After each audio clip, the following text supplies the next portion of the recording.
Ladies and gentlemen, good evening, good afternoon, and good morning.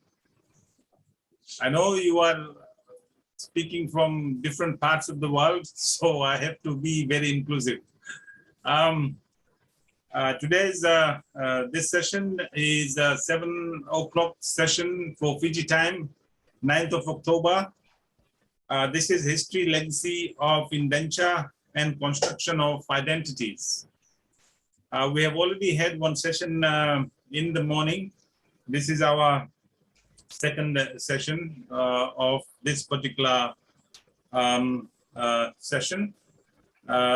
We would not take a lot of your time. We will straight away get onto the presentations. And the first presentation we have is by Haokip. Hope I'm pronouncing the name right. Okay. Yes, sir. Yes, okay, sir. Thank you. And you have a very complicated title, so I will not try to go over it. I'll leave it to you. All right? You have yes, sir. You have about yes. 15 to 20 minutes to do your presentation. Thank you yes, very much. I thank you so much. Thanks to all organizers, and also my salute to the chair of the session. Though we have different timing in all of the world, but thanks to the organizer who have come out here and then meeting virtually. In fact, the title of my slide, which I have already done the recording.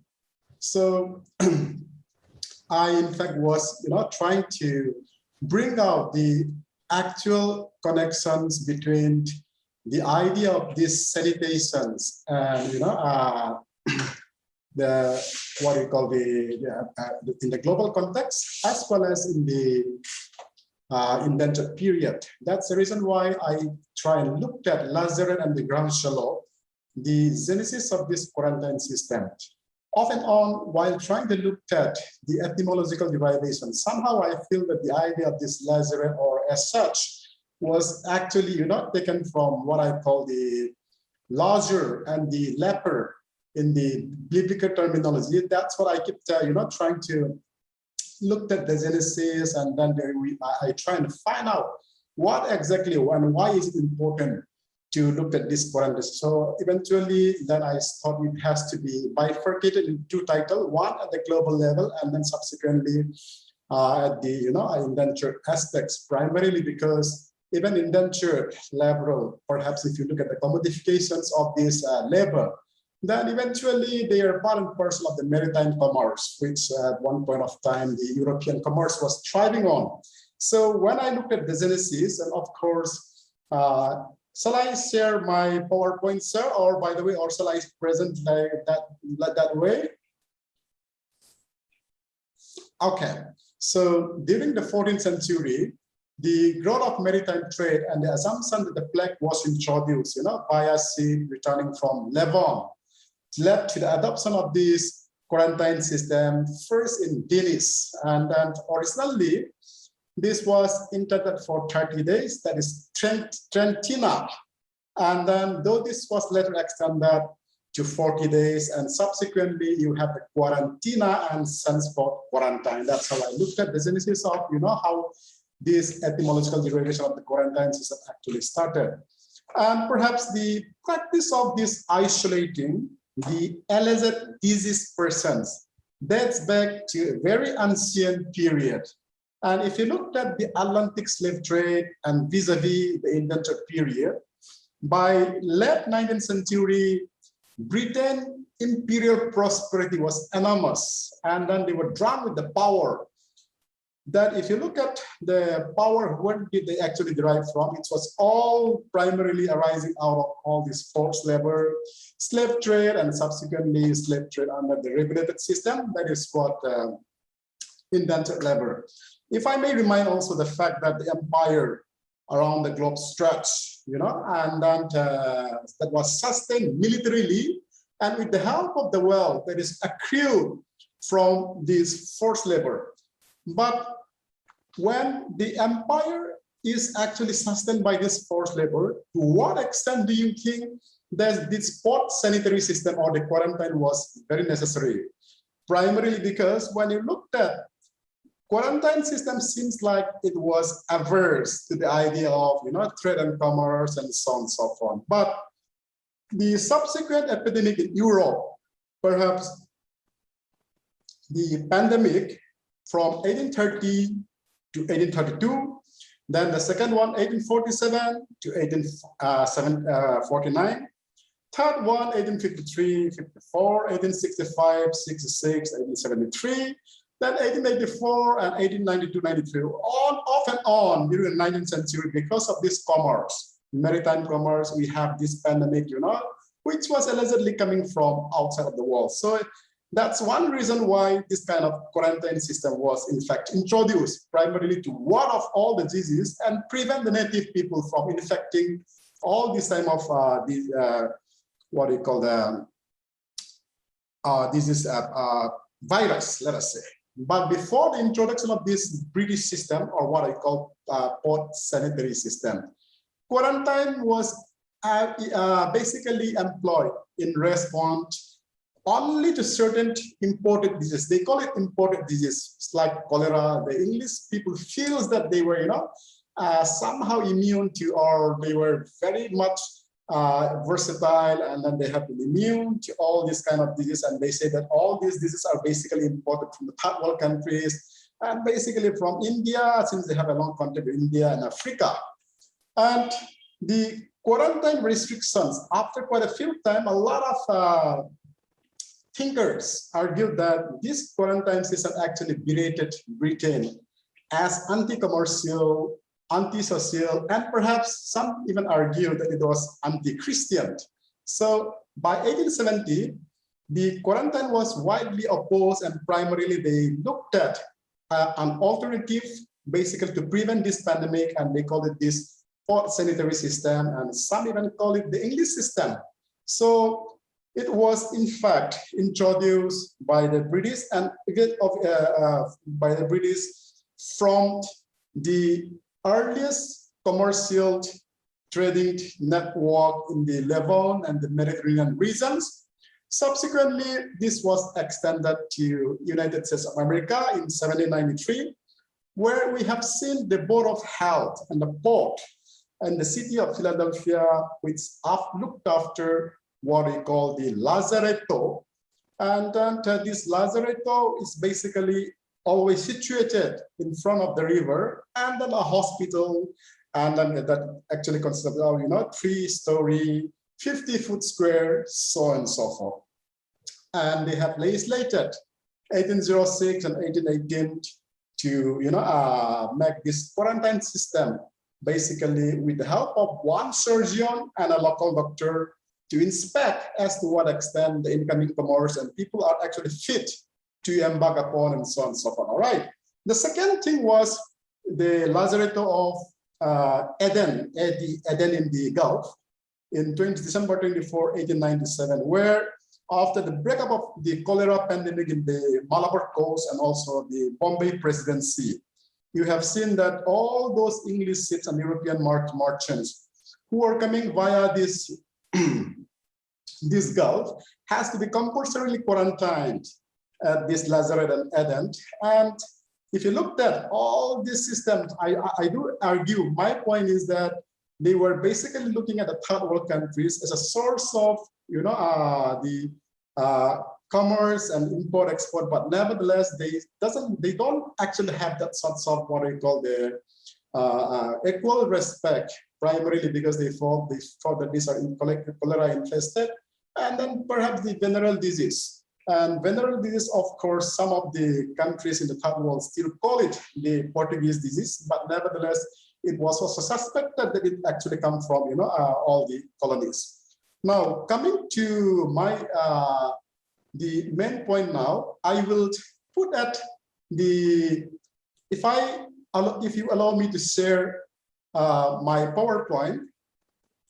So this is the lazaret at La Reunion. Most of you must have been to La Reunion, and for the Anglophone countries, English-speaking people like me, who actually, it actually takes in 2008 for me to get visa for 3 months. How I actually struggled to inquire about the indentured laborers and also these lazaretto systems. This is the historic picture of lazaret. And the second one, the second slide, I unfortunately, please, yeah, just.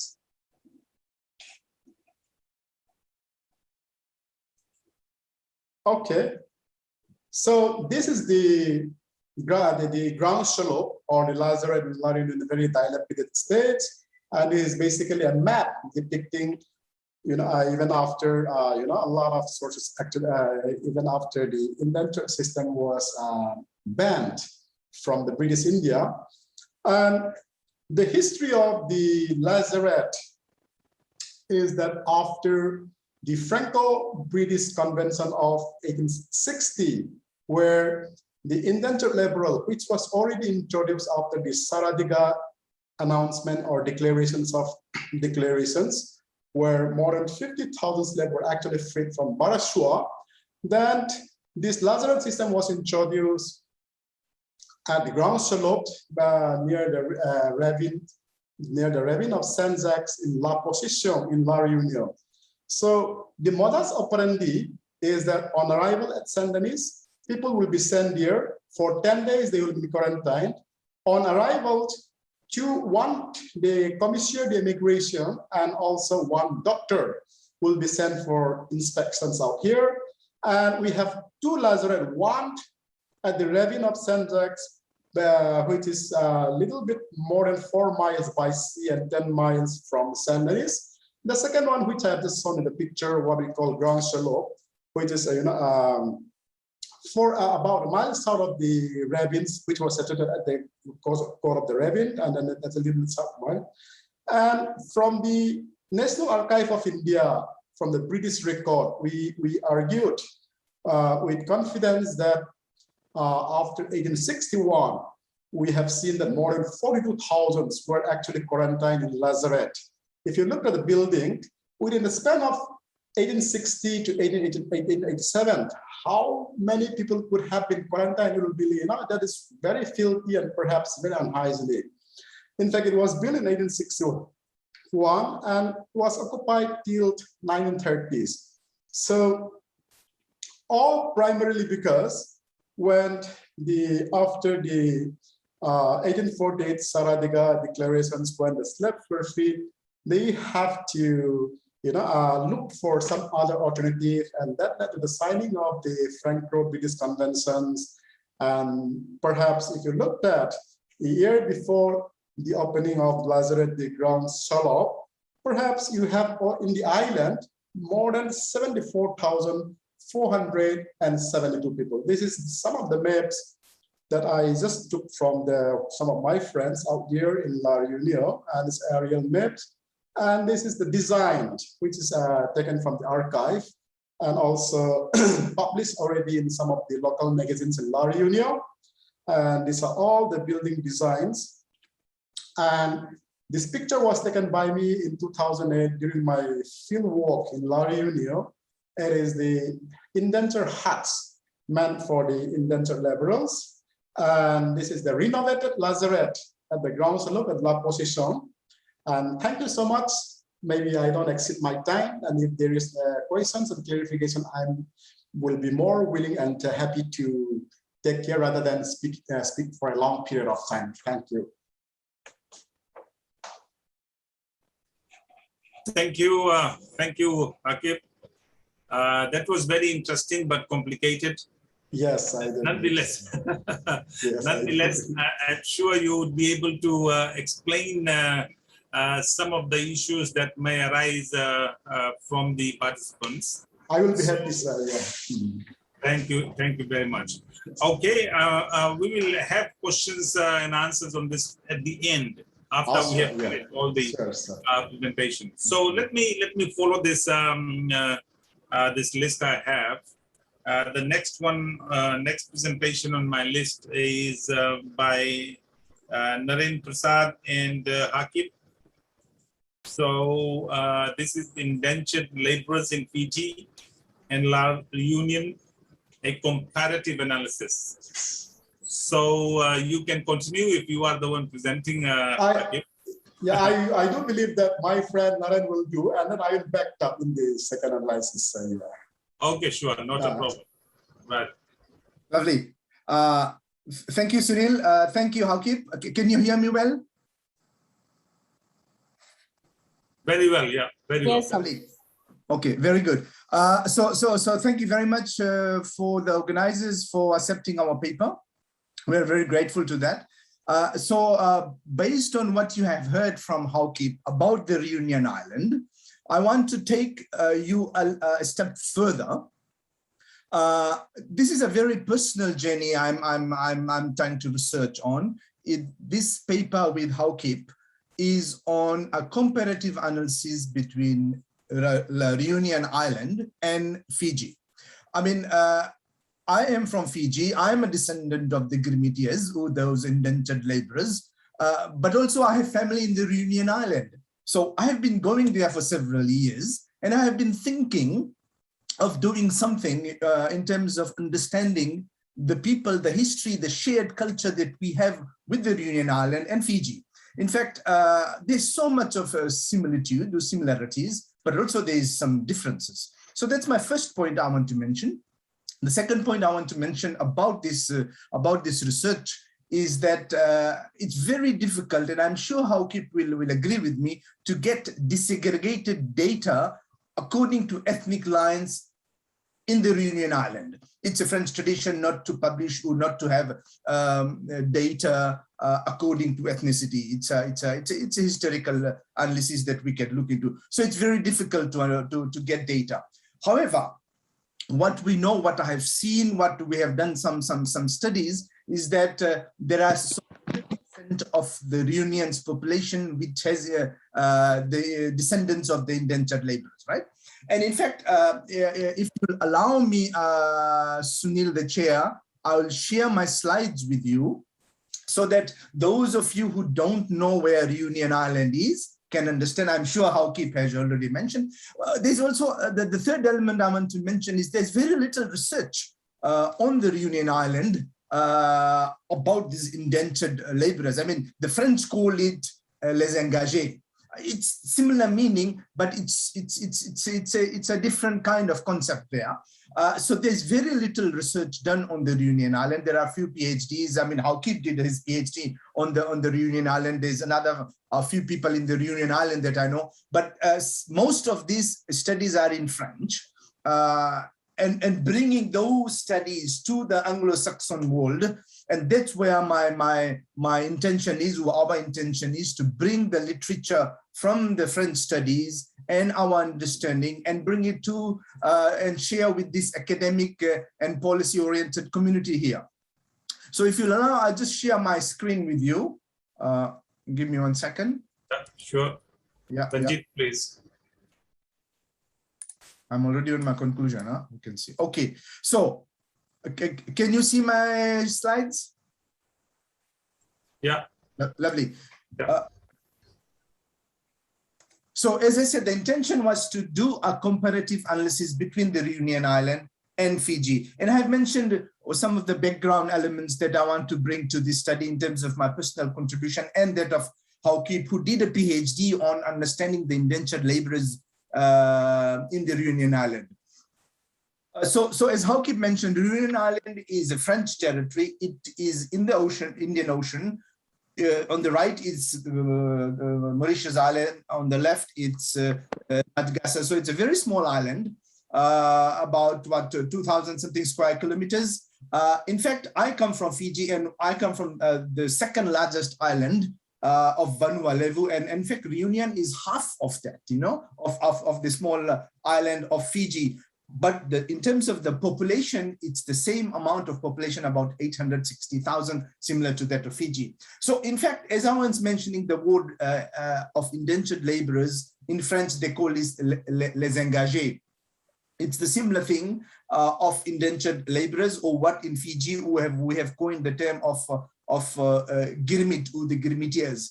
And in fact, what you'll see is there's so much of similitude in terms of bringing the people as laborers to work in the sugarcane plantations. And most of the people who came to the Reunion Island, for example, they are from southern India, using the French, the contours of Pondicherry to bring people to the Reunion Island to work on the sugarcane plantation. And most of the voyages, as we mentioned in our paper, came from the southern part. And for example, on Fiji, where a lot of research has been done, and we know that there were 87 voyages between 1879 and 1916, whereas the Reunion's indentured laborers, they came at an earlier period. In fact, even before 1828, there were like 4,000 Indian domestic workers and tradesmen who were already present in the Reunion Island. But if you go back to the history, the idea or the concept of the indentured laborers is the same everywhere.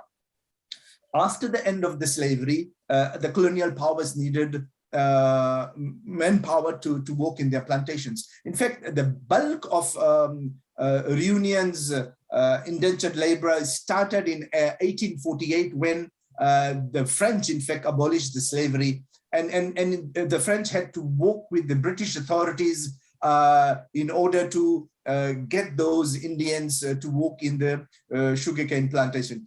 In terms of the historical concept, French citizenship was given to the people from the indentured laborers only in 1889. And in Fiji, of course, Fiji became independent, and that's when the Fijians started to have the citizenship. Another element I want to mention is in terms of the treatment of the people. Wherever you will see in the Reunion, or in Fiji, or in the Caribbean island, or in Mauritius, the stories are similar.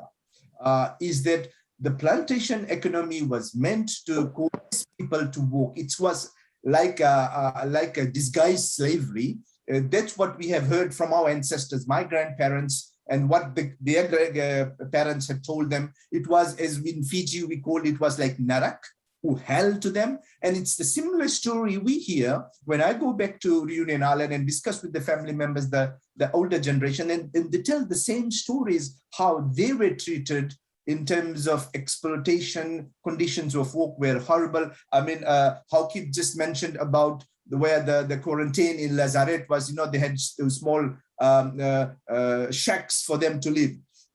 In terms of how could I say, in terms of the cultural activities, in the Reunion Island, it was quite restricted. The indentured laborers were not allowed to practice their languages who have cultural activities. They were all Christianized, given Christian names. Temples were not allowed, as opposed to in Fiji, where most of the people were allowed to practice their cultural activities, the religion, and that's why the language and the culture has survived. In fact, there was the only difference here is this French system of colonialism, where if you colonize a country, you integrate and assimilate it. Whereas the British was more live the culture, identities, separate live them, and it was more of a divide and rule system. Based on the historical work that has been done by many scholars, we find that there was a resistant movement in the Reunion Island in terms of their working condition and how they were treated in the Reunion Island, as well as in Fiji. Once again, there's a lot of similarities where even the trade union movements started in those plantation economies by the indentured laborers. Even if today there are trade unions in the Reunion Island who have the descendants of the Grimitiers or les Engagés. A similar story in Fiji. We have documented a few major social unrest led by these indentured laborers in order to counteract what was their working conditions. As I mentioned earlier, in Fiji, for example, they have managed to keep their language and culture alive. And of course, they have managed to bring apart something of what we call the Indo-Fijians, what we call the Fiji Hindustani or the Fiji Hindi. They have managed to keep their culture alive because the British the colonial powers had left them alone in order to practice their culture. whereas in the Reunion Island, they have forgotten their language, mostly Tamil.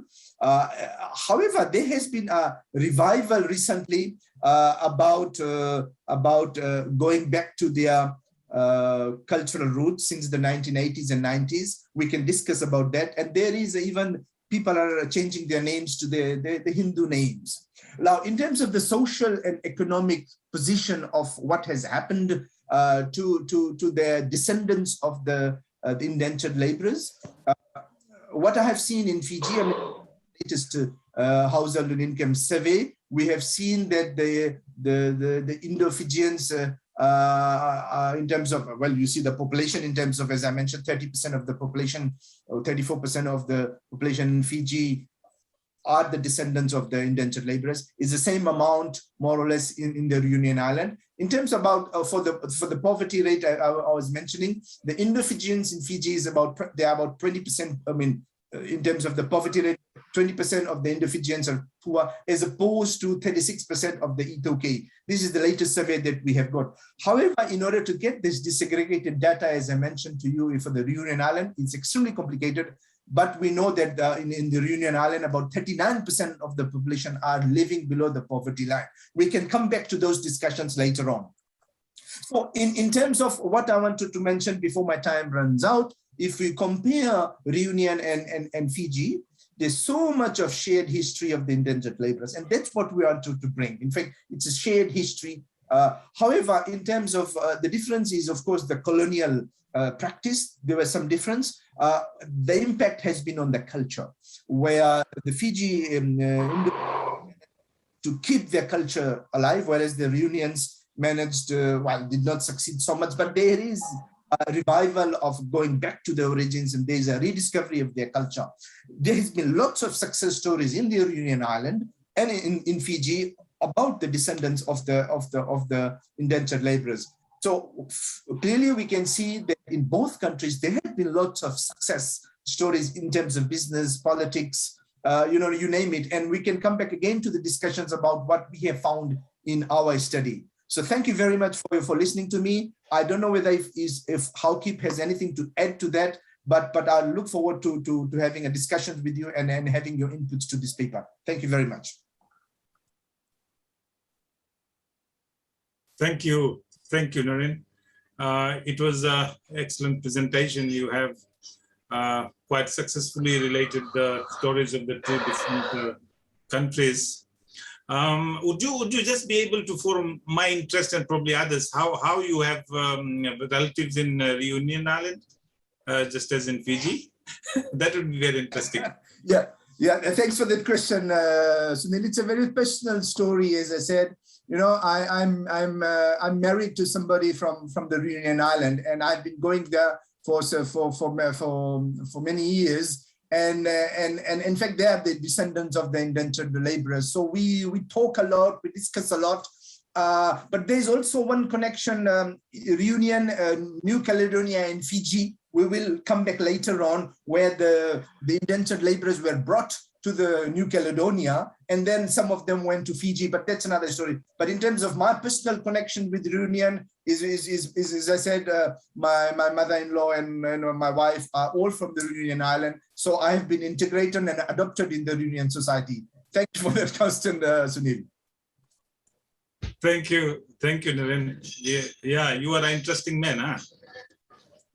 So you find your connections everywhere now. including Geneva. Huh? All right. That's great. So definitely we'll have some questions for you later on. We will move on. I'm not sure whether Rajesh Basu would be here. Is he around? In our group? No, I can't. I don't see him. You don't see him. Okay. All right. So we'll move on to the next one. Next one on my list is Chandani Tiwari. Chandani, she I guess would be she's from the Center for African Studies.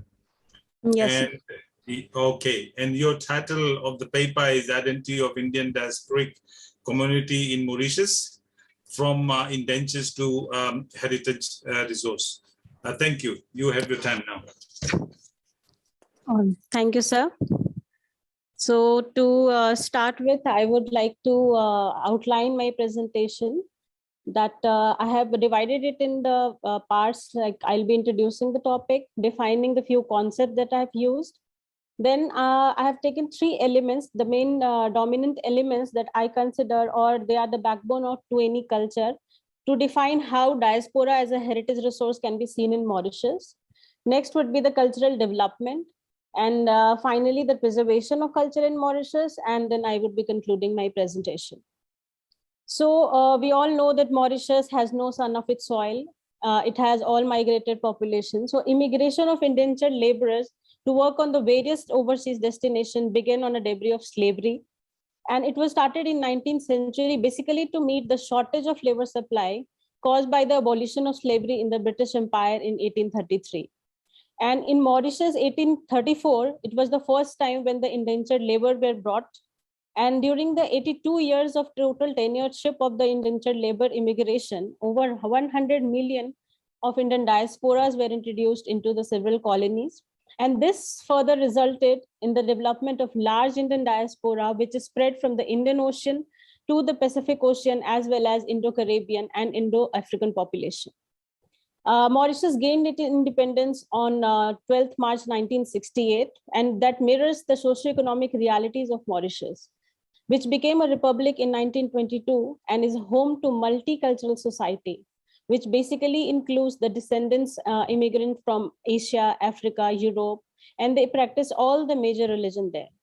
So the last ship that carried indentured workers arrived as late as in 1924 in Mauritius. And people who migrated to Mauritius, they carried their Indian cultural identity with them, as well as the food habits, rituals, and traditions. So the Indo-Mauritians are the one of the wealthiest and politically most powerful descendants of the Indian indentured laborers, not only in Mauritius, but worldwide. And Mauritius is an exemplification of the true multiplicity of the culture. A rainbow nation that Mauritius is considered now has provided a visibility of the Indian cultural riches. So the next part, whatever concept I have used, like identity, heritage, diaspora as a resource. So I'll be just briefly introducing like what is identity. So it is whatever a person predominantly identified with, whether it's a country, ethnicity, religion, etc. And it is basically a sense of belongingness to a community, a nation, or cultural is an integral part of person's identity. It strongly influences how one individual conceives its self-perception, self-conception, or a rationalized relation with a nationality, ethnicity, religion, social class, generation, locality, or any kind of the social group that they represent for. Culture informs the identity irrespective to the causes of migration. For instance, the involuntary migration that happened during the indentureship, the culture remains a driving force. Now, what is a heritage? Heritage is full of range of inherited traditions, monuments, objects, and culture. And most importantly, it is the range of contemporary activities, meanings, and behaviors that we draw from there. It is both tangible and intangible in the sense that the idea of memories of the songs, recipes, language, and dance, and many other forms and elements that oneself can define and identify themselves as important as they have the historical buildings and archaeological sites in the nation. And diasporas are the nodes of cultural exchanges. When we talk about maintaining a cultural relationship with the country or the inherited culture that they have within, bringing into contact of different systems of values, beliefs, social organizations. Throughout the history and present, we have found that diaspora have provided important contribution to the economic, politics, and culture of both their home and the host countries. The strategic use of diaspora institutions and support system provided by the well-established diaspora structure enables them and enhance successful agency even as the individual actions. And throughout the history, we have noticed the Indian diaspora, particularly out of all the diaspora, has contributed positively to every stratum of the country, even African economy, and the nation building process. They have played a key role in the industrialization process of Mauritius. They have the potential of diaspora as a heritage resource, which are closely related to the internal cohesion within the communities. And not only that, but also the overreaching ties relating them to the outside world. However, the potential of diaspora as a resource is expected to vary with the strength of ethnicity, solidarity, and trust, but at the same time, also with the degree of openness of their norms regarding the intercultural interaction. So to highlight all these points, like how people, those who migrated as an indentures, as a slaves in Mauritius, have over the time developed their strength.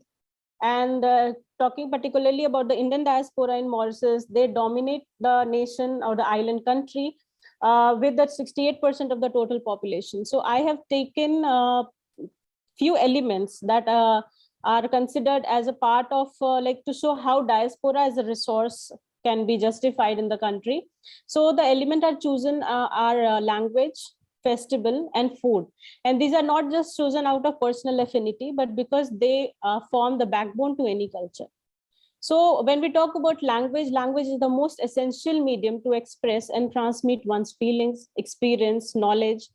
And beside from art form, verbal communication and literature are considered very much important. And language plays an important role when it comes to one part of identity and culture. So in Mauritius, Creole is spoken by 4/5 of the total population, and that is the lingua franca of the country.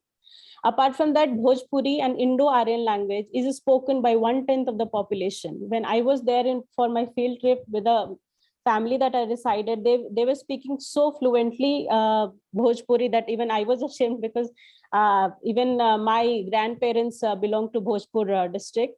So they still retain that culture identity, that the language they brought with them, they still preserve that, and they usually speak with each other there. And the French is spoken by a small percentage, and other even they have different other languages that is spoken on the island, that is Hindi, Chinese, Marathi, Tamil, Telugu, and Urdu.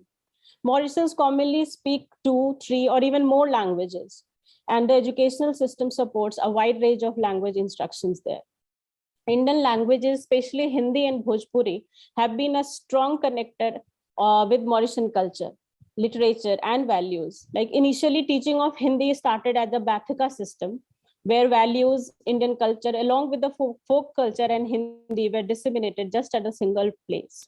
As a symbol of India-Mauritius language affinity, India's President Ramnath Kovind inaugurated the World Hindi Secretariat, that is a joint project in Port Louis in the year 2018, which ensures that there is an exchange of culture, arts, literature, and language between India and Mauritius.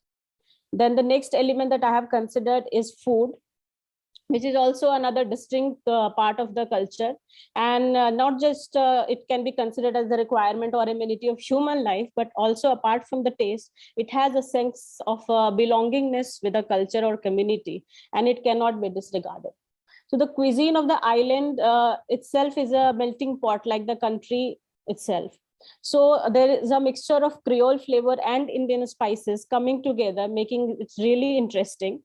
Like if you go to Mauritius, you can see the very famous fast food they have. It's called dhol puri, where the meal is carried out and run over the island on a bicycle. Which is made basically of the mixed bean curry, tomato chutney, and wrapped in a crepe like chapati. And they put green chili sauce in that. And there are other familiar dishes, but with a Creole name, like they have gyuto brinjal, that is eggplant pakoda, and piment farci, that is a stuffed fried green chili. And the influence of Bhojpuri migrant and their tradition is clearly visible, and it is reflected in a very other food items as well. Like people call it paratha, what we call it a paratha, bhajia, like we call it a bhujia, samosa, they call it samosa, which is originally called in Bhojpuri language. And not only people, those who speak Bhojpuri just say with those names, but also whose mother tongue is English and French. And lastly, the third element that I have considered is festival. And festival are the social gathering, best place, where people can socially meet each other, mingle with each other. And it's not just in India, but outside also, Indian festivals are really famous. Diwali, Holi, Christmas, Lohri, Dashera, Navratra are the various festivals which have different folklores attached to them. And these folklores constitute an important tradition which are still preserved by the Indian community in Mauritius. And most of the Hindu festivals are public holidays, like Mahashivratri is a national holiday in Mauritius. And to delve deeper into the connection, Ganga Talao is a place, the grand basin in the south of island, where 108 feet of bronze statue of Shiva, the world's second tallest statue, towers at a natural crater lake. And locals believe that when Lord Shiva carried Ganges in his hair, a few drops fell there.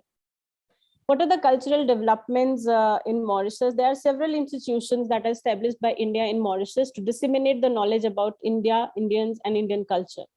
So the setting up of Indian Cultural Center in Mauritius was very much natural and evident because 68% of the total population of the Mauritian is of Indian origin. So Indira Gandhi Center for Indian Culture, IGCIC, was established in 1987 that implements the cultural exchange program between India and Mauritius. There are several performing arts that are taught here, like Carnatic vocal music, Kathak, dance, tabla, and not only performing arts, but apart from that, there are meetings of Indian Women's Association, Indian Business Society, and Mauritius India Friendship Society, as well as lectures that are demonstrated by IGCIC teachers. And apart from that, there is IGCIC library that has a collection of over 10,000 books on various aspects of Indian history, art, and culture. Books are also available in English, Hindi, Tamil, and other languages such as Marathi, Telugu, Urdu, etc. Mauritius also hosts the World Hindi Secretariat, like I said, that to highlight the linguistic affinity, our very president has inaugurated in 2018 for the cultural exchange program between the two countries. Then yoga and traditional system of health, Ayush, are very much extremely popular among the people of Mauritius. And if we see the past history, the International Day of Yoga was commemorated in the country on a very grand scale. An active network of socio-cultural organization and language unions add further strength and vitality to the vibrant people-to-people contact. For Mauritius, cultural heritage preservation has always been a priority.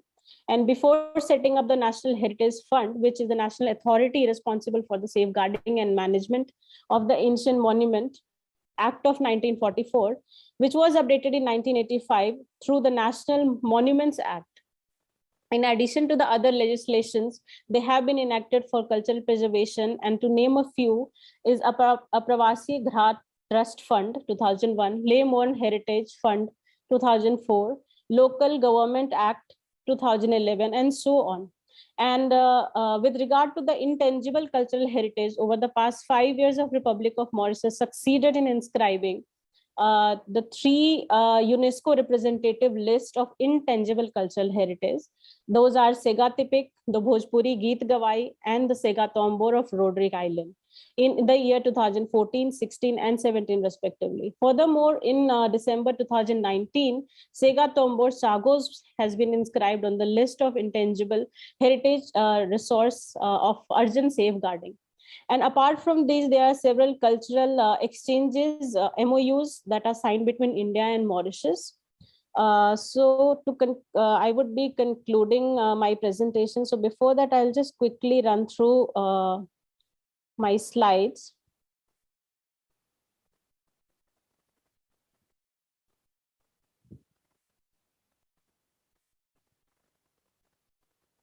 Just to so these are the food items, the element that I spoke about. Then the next is the different festivals. They celebrate Indian festivals in the country. International Yoga Day picture is there. These are the sites, and in the cultural preservation site that I mentioned, Pravasi Ghat and Lemore Heritage Fund are on the World Heritage Site today. These are the intangible cultural heritage elements that I talked that has been considered under UNESCO representative list of intangible cultural heritage. So to conclude, I would like to say that far away from their homes, our Girmitia brothers and sisters underwent a prolonged period of physical and mental tribulations and sufferings, and the travel was very much difficult and painful for them. Despite all these sufferings and challenges, the evolution of diaspora is considered really remarkable. Socio-cultural integration between India and Mauritius plays a significant role in terms of both strategic communication and relationship building, promoting a country's national goals and strategy, communicating a nation's ideas and ideals, beliefs and values, and building a common understanding of relationship between the countries. Diaspora as a heritage resource plays a very important role. Firstly, by creating opportunities for co-ethics by linking the ethnic network to form economic institution, and they also contribute significantly to the socio-economic integration and social cohesion of the migrant communities. And secondly, Indian diaspora in Mauritius is considered as an important asset. However, the significance of network is not limited to the ethnic cohesiveness alone. Diasporas are interlinked by the various layers of relationship. And Indian diaspora in Mauritius is definitely considered unique and significant, as they currently make up 68% of the total population of the Mauritius. And they have successfully transitioned themselves from just an indenture or slave laborers to the dominant diasporic communities, dominating the social, political, and cultural faces of the island over the years. Thank you. Thank you, Chandani. You have done well. I'm sure you will have lots of questions at the end. Thank you. Yes, and then I will move on to the next presenter on the list. And I have seen Pawan. I had a chat with him. He's there. Pawan, please go ahead with your presentation. Pawan is from Indian Diaspora International Center, and his title of the presentation is Old and New Diaspora. New Diaspora. Yes, thank you. You have 15 to 20 minutes for your presentation. Thank you. Ji, namaste to all of you who are here on the platform. Namaste, Pawanji. Go ahead, please. I am presenting on old diaspora and new diaspora. So, diaspora starts when the big ships came, and that was the old diaspora who used the big ships. They traveled in that, and the new diaspora starts from the aeroplane. So there are the main basic differences. Okay, I am starting that. Old diaspora, old Indian diaspora means those who left India and the descendants before independence, August 1947, largely referring to those who left as Girmits, students, and others and settled abroad. In the old diaspora, most of the migrants were sent abroad forcefully or through deceit. The migrants were poor. They were in need of money for living. They were struggling to overcome poverty brought about through famine and British policies of neglect and marginalization. India's wealth was sent overseas to enrich the UK. During old diaspora, the Girmits or indentured labor was sent initially on 5-year contracts and was renewed forcefully or through deceit or some other lure. The Girmits or contracts were told they would get a certain amount of salary. They were recruited by harkatiyas or agents. They were confined in holding places at port, similar in prison cells. Then they were sent by ship to various destinations. They knew not where they were going and the length of the journey. In many cases, they thought they were going to another location within India. The ship took them to varied territories in the Pacific, Indian Ocean, Caribbean, Africa, to British, French, and Dutch colonies. They were initially slaves to white plantation owner of British, French, and Dutch background. The Girmit or indentured laborers, dressed with traditional clothing, dhoti, kurta, sari, and blouse with pagdi and dupatta or head covering. The food were pure vegetarian, traditional Indian dishes like dal, bhat, or rice, roti, tarkari, or sabji. They carried their religious books like Hanuman Chalisa, Ramayana, Gita, Upanishad, bhajans, etc. and music instruments as well as agricultural items to engage in cultivation and harvesting. They also carried cookies, cooking pots, plants, seeds, tulsi plants, grains, jata, seal, lodha, hasua, khurpi, kudal, etc. Most of them were speaking Bhojpuri language and Hindi and Tamil. On the ship, they sang traditional songs like Sohar, marriage and death songs. And they created their song on the ship related to their journey. On the plantations, it was a very hard life. The migrants were kept to themselves in their own segregated communities. This helped them to keep their tradition and culture. The old diaspora laborers were cheated by the plantation owner, especially in the British colonies. Their rights were violated. The women were violated. Gradually, the indentured labor lost their roots in India. Contacts and communication with their ancestors and siblings were most difficult and very rare. The only means of communication was through letters that took several months. They lost touch with their families. Addresses were not kept to trace route or re-establish links with loved ones. The only record available was the immigration pass, a record of the migrant laborer on which is limited information with no specific address. When descendants tried to search their roots, they depend on their immigration pass on which is a paucity of information. Paucity of information. There are some details, but it takes a lot of disappearing of words. British Old English, and to actually find the village. Old diaspora has love with their origin country India, and they feel their motherland importance. They are all the time connected with India by religion, culture, tradition, and dress and food. New diaspora. The new Indian diaspora refers to those post-independence who left India for studies or for employment and decided to stay abroad, and their descendants. Most of them left India voluntarily and were not concerned like an old diaspora.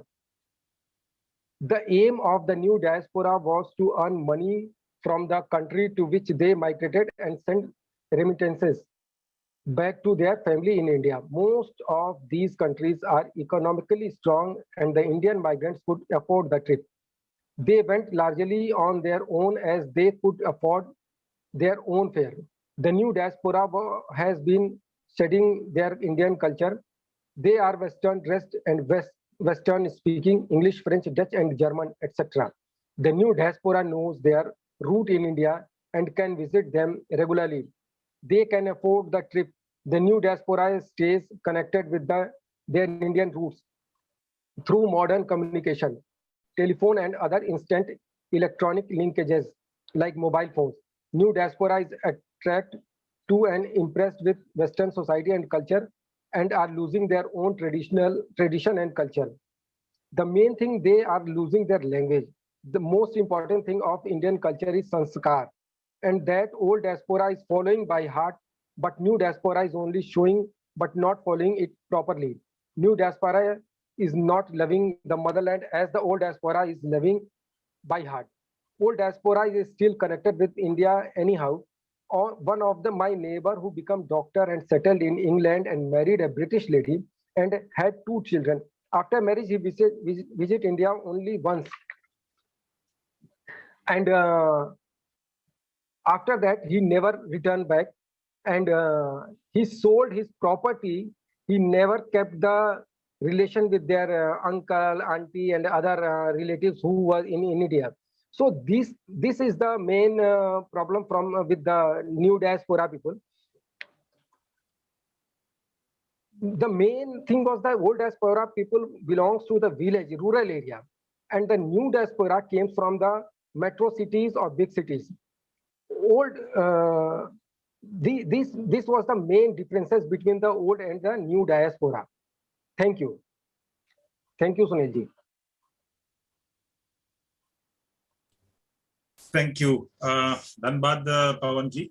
Dhanyawad. I'm sure there would be questions for you. I also did one presentation this morning, and my findings about the new generation of Girmitius is way different from what the popular, popular perception is. Often we say that the new generation does not care about their heritage or their, culture or whatever, or don't even know the history. But Yes. my survey found out that, a huge percentage, way above 90% of young Girmitia descendants, they understand, they know, and they have their linkages with the Girmit culture. So, And they are coming for their Shraddh also in Gaya, Bihar. This okay. they are, yes, So that is the old diaspora, right? yes. Okay, thank you. So surely you would have some questions, and you would probably be answering that. So I'll leave you there. And on my list next is Ouma Seebaluck. Okay, the Great Experiment. Mauritius was the first British colony to import labor from India on a gigantic scale. In 1834, after the abolition of slavery, the British colonies, the island was chosen by the British government to be the first colony for what it called the Great Experiment, in the use of free labor to replace the slave that had been emancipated. Thus started one of the most massive migration of Indian labor, chronicled in human history. It marks the beginning of an odyssey across the ocean. Sources reveal that between 1834 and 1920, almost 700,000 indentured laborers from India landed at the Apravasi Ghat in Port Louis, Mauritius. According to Mauritian historian Jocelyn Chanlao, out of that number of engaged laborers, only a third stayed. 1/3 returned to their homeland, mainly India, whereas the final third did not survive. Shocking reality. Also a shocking reality is that many of those who chose to return to India after their 5-year contract went back mostly empty-handed. In some other cases, other poor laborers ended their period of indenture indebted to their employers and thus could not return to India because the return passage, which was previously included in the terms of their contract, had been abolished. They were therefore forced to re-engage for a further period for a mere pittance. Those who refused to do so were sent to the vagrant depot, which was more or less like a prison. If after 3 months they still refused to work, they were dealt with as incorrigible vagrants. The indenture system, is it a new form of slavery? As soon as they set foot at the Pravasi Ghat, the indentured laborers immediately realized that they had been lured by a brutal system which had promised them the moon, but which in reality was meant to exploit them. A seasoned politician, Sir Kher Jagat Singh, had this to say about the Girmitias. And when on their way to Mauritius, they were sailing down the Ganges, they felt happy and filled with hope. But when they reached Port Louis, and after having climbed the step at Immigration Square, it gradually dawned upon them that they had become the unwilling victims of a system that was devised to stultify their bodies and stifle their spirit. Yet they were undaunted and decided to oppose hatred with love, cruelty with forbearance, and inhumanity with generosity. It is even reported that they were duped by recruiting agents who told them that they would find gold and silver under the rock of the sugarcane fields, which made them believe that Mauritius was the land of milk and honey, but were horrified to see that they had been sent to some kind of infernal region where they were subjected to all kinds of injustices and where the condition of work on the estates were inhuman and brutal. The contract was for a period of 5 years with a salary of 5 rupees per month. Also, a percentage from the meager salary was deducted for the cost of their voyage from India to Mauritius. They had to work every day, except Sunday, from sunrise to sunset, and the most aberrant part was the provision of the double cut. That is, if a laborer was absent for 1 day, the employers would cut 2 days of his salary. The laborers were housed in dingy sheltered, in complete isolation from the rest of the island, where they were made to work like beasts of burden and were very often deprived of their very scanty salary and basic ration. Almost every day, there were cases of brutal beatings, harassments, abuses, and humiliation. Their movement outside the plantation sites was severely curtailed. Decisions about the work pattern, working hours, settlement, etc., were made without any consideration for their tradition, and absenteeism from work for whatever reason was severely punished, not only by the double cut of wages, but also sometimes with imprisonment. Women were subjected to all kinds of exploitation, rape, and sexual abuses.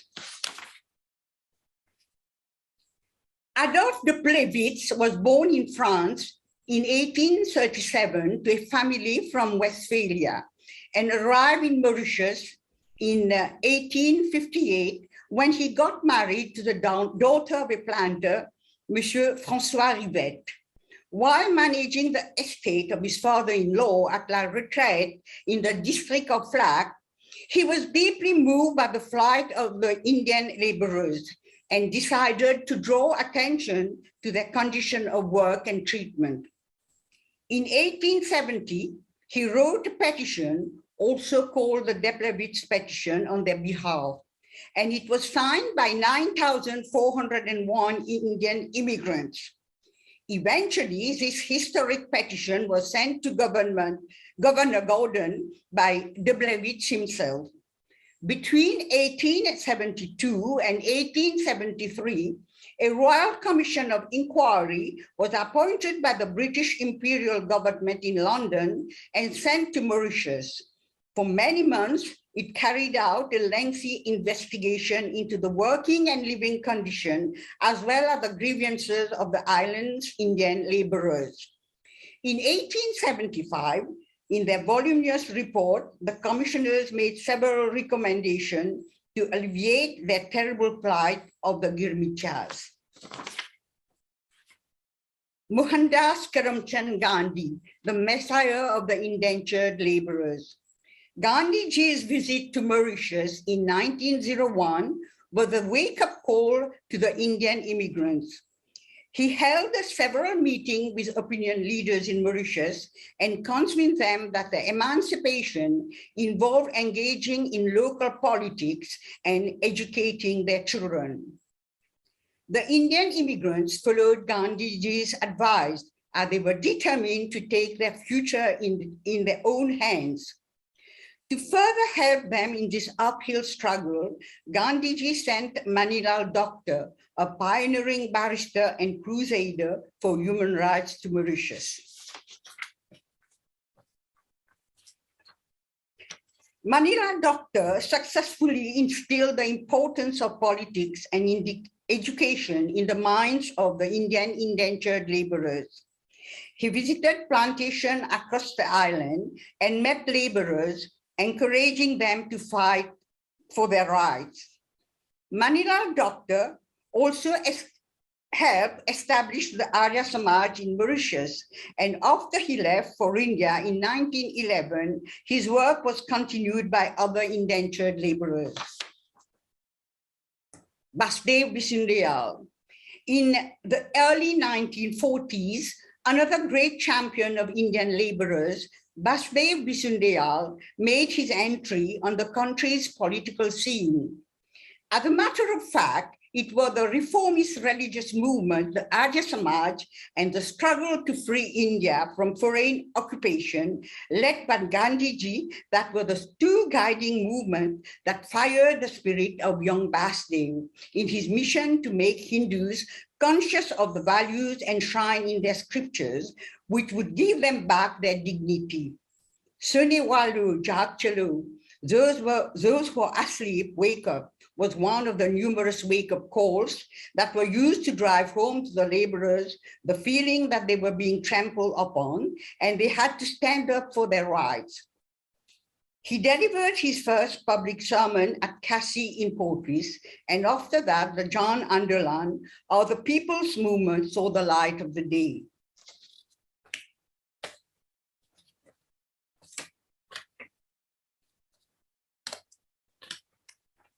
One of the Jan Andolan's initiative in the 1940s was to teach the villagers how to sign their names in Hindi.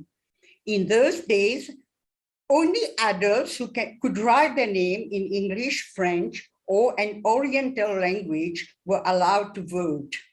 As a result, the number of eligible voters increased from 11,445 to 72,000 in anticipation for the 1948 general election.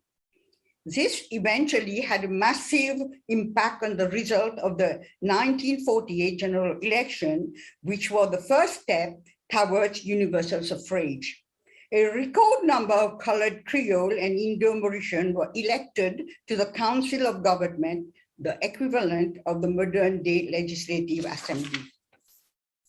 Still in the 1940s, the ongoing struggle of the laborers and workers was intensified to improve their working condition and everyday life. And on September 13, 1943, a strike broke out on one of the sugar plantations. The situation quickly deteriorated and the police was called to the scene. They opened fire and the crowd, which had become hostile. This was the first open confrontation between the laborers and their exploiters.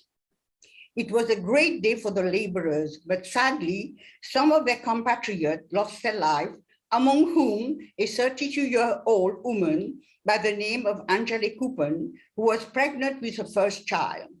Their death, particularly that of Kupan, was the trigger for a great mobilization within the workers' movement. After that, the Girmityas started to see the light at the end of the tunnel. With the development of sharecropping, many Indians had acquired land and had become free planters. Many decided not to return to India and to settle for good in their country of adoption.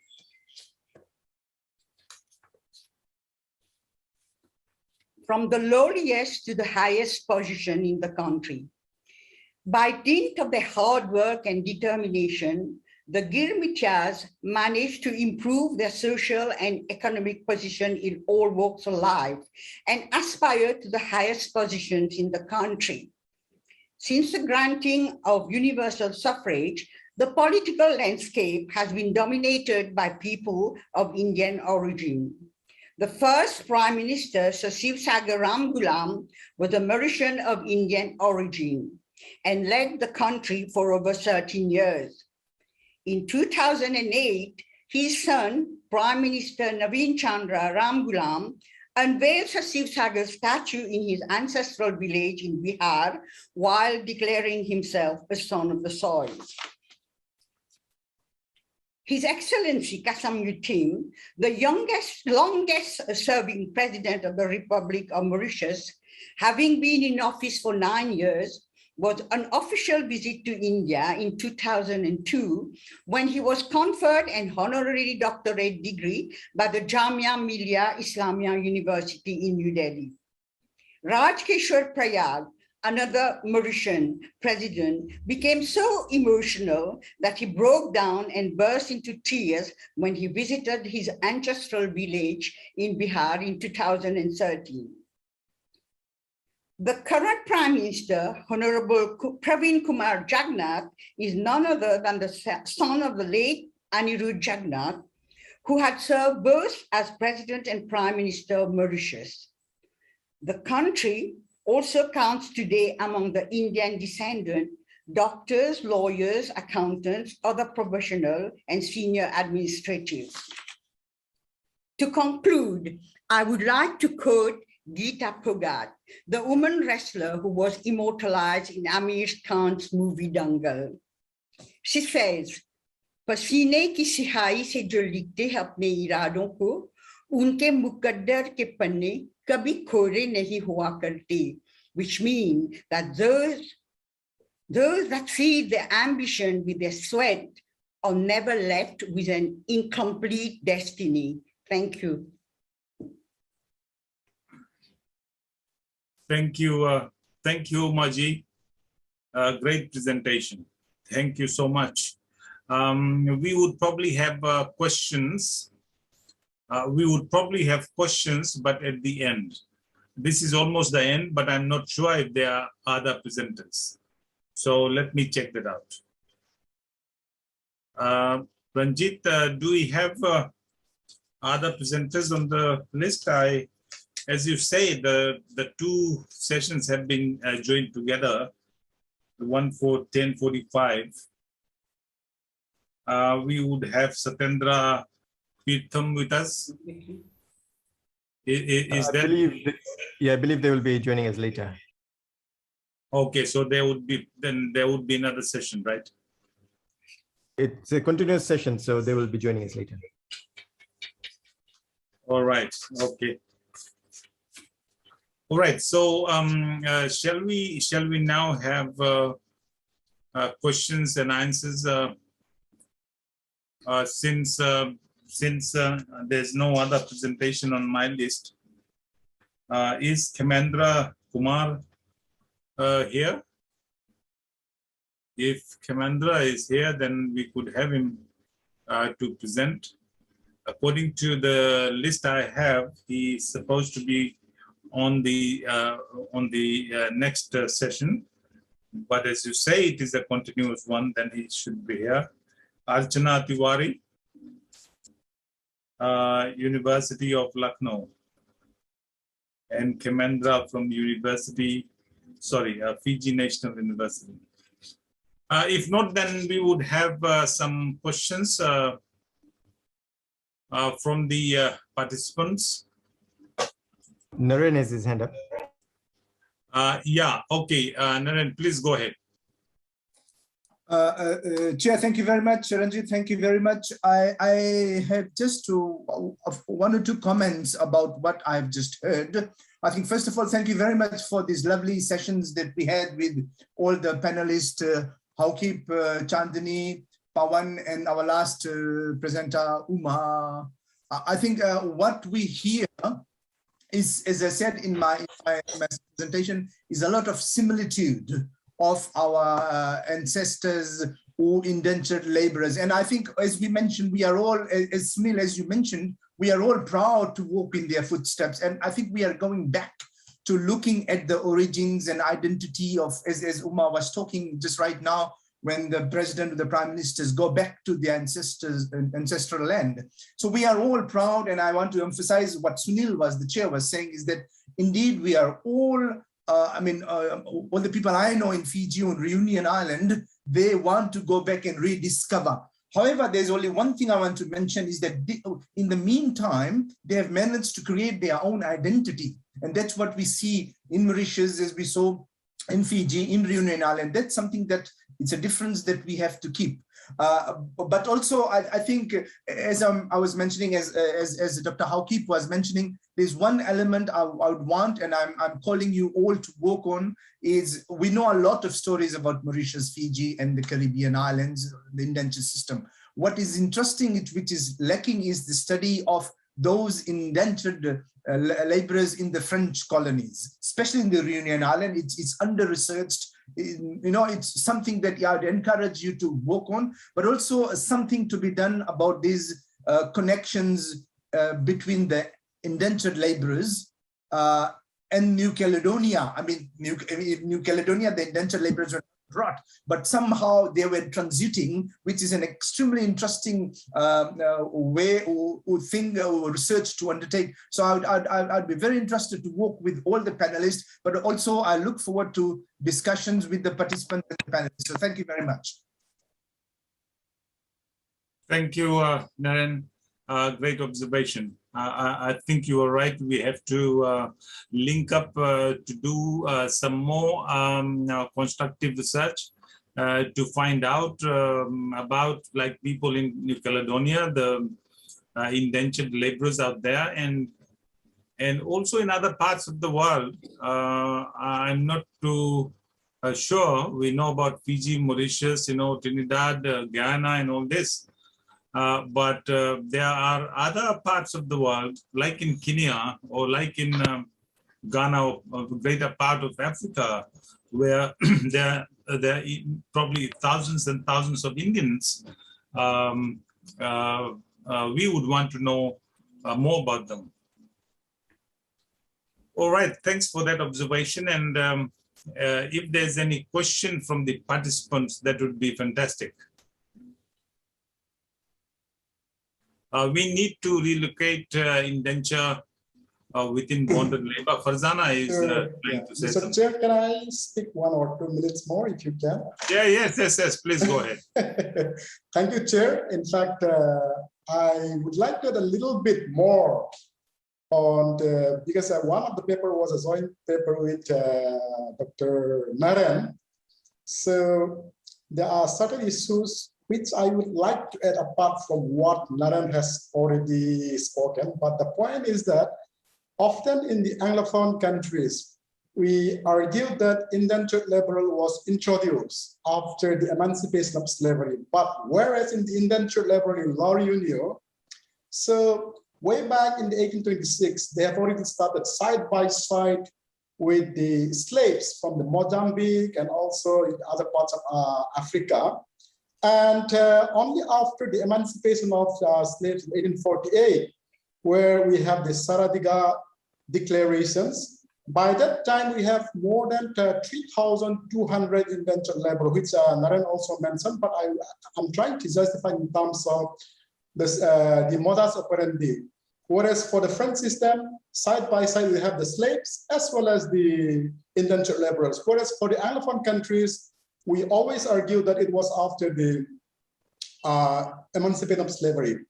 And my sources also talks about Mauritius that it was first the Chinese indentured laborer, which was experimented in 1829. Of course, Indian indentured labor came in 1834. That too, 75 in number, to work in the farm called Le Piton. So a little bit of clarification that I would like to make out here. The second thing which I would like to, apart from what Naren has already said, we have seen a lot of revolts, which I've already also mentioned in my recorded presentation as well. And for the first time, we have the non-violent demonstrations following Gandhi, who after hearing that Gandhi had come to Mauritius, they also expected that Gandhi actually didn't come to La Réunion, but eventually they have won the first non-violent demonstrations in 1912, which apparently led the papal authority, the church, to somehow give them some sort of religious freedom. From that period onward, we have seen Koilo, a small stone in the courtyard of their house where they started building this temple, and that is the genesis of the temple, building in La Réunion. The third issue which I would like to mention, in addition to what my friend Naren has already said, is that for Fiji, it's Anglophone country, whereas for La Réunion, 1946 was a turning point in the history of La Réunion, basically because there was a time when DOM, Department d'Outre-mer, that means Overseas Department of France, where a minister is directly responsible for all the overseas countries. They have Tom. One is Tom is a little bit of sorts of autonomy is there, whereas Dom is directly administered countries, territories. Where at that period of time, there are two effects. One negative aspect is that Indian diaspora communities were having shame influence. Shame, primarily a shame of their culture. Wedding sari was a thing of the past. They have to speak like a France, dress like a France, and being educated in France. That absolutely gave, there was the time when Indian culture was completely subdued. On the other hand, it also gives them some sorts of opportunity to, live in terms of political leverage and also educations and so on and so forth. In my personal interview with one of the indentured diaspora leaders, so apart from 6-7 people whom I have spoken to them, I asked them, we have had a lot of problems during the indentured period, but if given a chance, would you like to come back to India and then have these kind of propositions? They said, not really, but nevertheless, we will have to readjust and then, re-looked at the history from a different perspective. So that was the other issue which I would like to add in relation to what my friend Naren had already said. And at the moment, another reminder which I would like to tell the participant here, well, there are certain levels of assimilation. The French assimilated the Indian diaspora community, whereas the majority Tamil community assimilated the rest of India. We have seen that after the Franco-British Convention of 1860, we have seen a lot of Telugu, some from Bihar, some from Bengal, and a lot of people migrated. One of the book which I have, I kept it here, there is called Boadur, and also written by one, perhaps apparently coming from Bengal presidency, and the other one, Fiamma Lakpatia, who also wrote one book. And by looking at their names, absolutely, they are not Tamil descent, but they are happy. They said, Tamil. I am Tamil. That means, and there is a layer of assimilation. The French towards Tamil community towards the other minority. All those things are there. The third issue that I would like to talk about is the role of Axel Krishnan Saminaidu, Dr. Axel Saminaidu, who actually founded the Tamil Club in France. So that is also very important in reviving the Indian identity by, inviting the cultural minister from Mauritius, which indirectly, led as per the protocol to bring the French authority to observe the Indian cultural festival. That was the path-breaking in terms of Indian cultural identity revival. All those were a part of the process, and as Naren has already said, a lot of research has to be done because in French, talking about the indenture issues, somehow they also don't like it, the French people. And then there is a lot of, a little bit of complications are there. They will not really cooperate you. And in terms of finding your material, but nevertheless, we have two very outstanding books by Professor Sudel Fiuma, who is no more with us on this earth, and also we have Michel Morimoto. So all these two people has written very well on the Grand Shalom, whereas some of them have written about the indentured laborers, and then one Christian Gassarian from Neuchâtel University in Switzerland has spoken about the social accommodations and the idea of Hindu being Christian outwardly and then internally being a Hindu. So all those are one of the interesting points I'm sure we need to incorporate out here. Thank you so much, Chair, and thank you to the organizer. And perhaps I thank my friend Naren, who instead of being apart from, from Pondicherry, me in Pondicherry, and he himself in Geneva. And we thank the organizer, perhaps Farzana and Sunil, the chair, for uniting us over this conference. Yeah, thank you. Thank you, Haokip. That was interesting. Yes, definitely. Maybe I should pose another question for Naren, because he's been, shuttling between Fiji, perhaps India and Geneva. And I want to ask Naren, what is his view about the shame culture, about the second wave of Indians, Girmitia descendants, say those who migrated from Fiji to Australia, New Zealand, US, and even UK. What is it like Is there a sense of pride out there? These days, I don't meet many of them, so I don't know. But maybe you would be able to say something. Great question, Sunil. That's something I have been thinking about. Fantastic, right on the spot. Is that the people, the second generation, as you mentioned, the people who moved away from Fiji, or in that case, Mauritius or other Caribbean island countries to the metropolitan countries. I have been in touch with some of them. We interact in relation to our work, in relation to our research. One thing is important is the people who migrated have this nostalgia of their origin country, right? Fiji, for example, Mauritius. They maintain that cultural tie. They are nostalgic. They write in terms of very nostalgic. They have an ideal, So that's number one. However, on the downside of this story, with the negative side, their children are totally, as Haokip was mentioning, are assimilated and integrated in those metropolitan countries. There are, of course, a few exceptions here and there. Therefore, the children of the people who have migrated, if I could say majority of the case, Sunil, they have lost touch with those from their parents, right? So that's number one. And therefore, their quest to go and search for their identity, not only back to their home countries like Fiji, Mauritius, but the second layer of going back to India is even further complicated.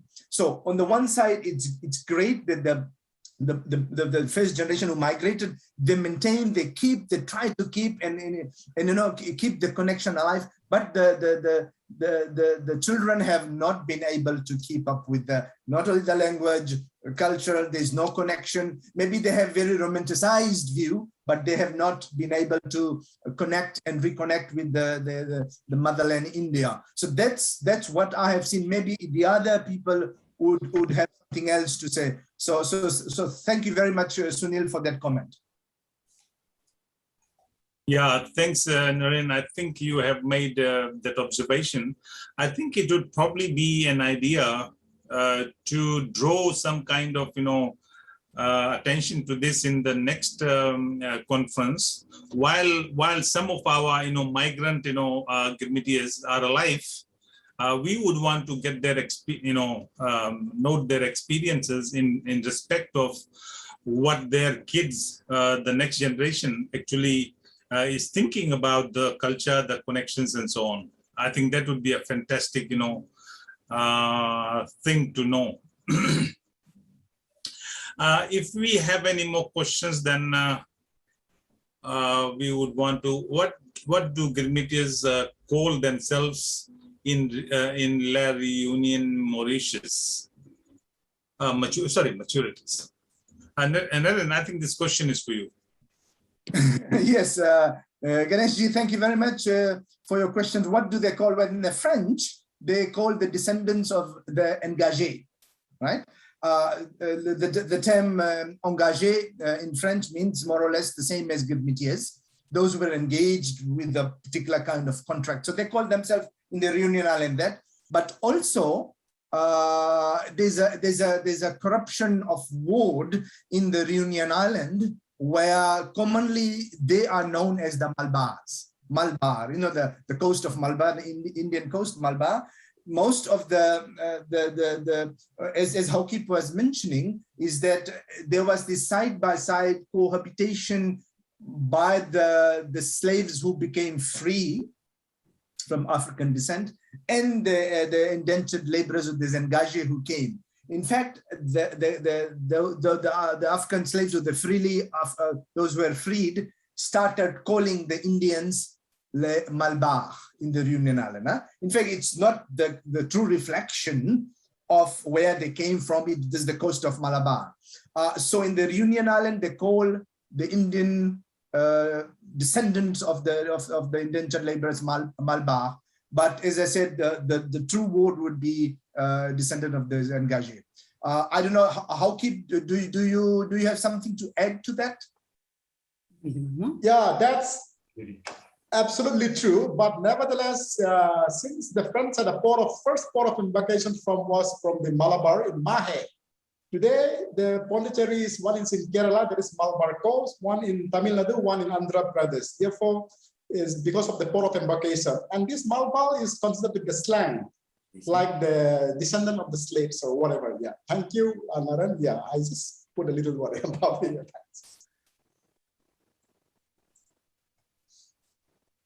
All right. I think what would add to that? Yes, yes. Go ahead, Naren.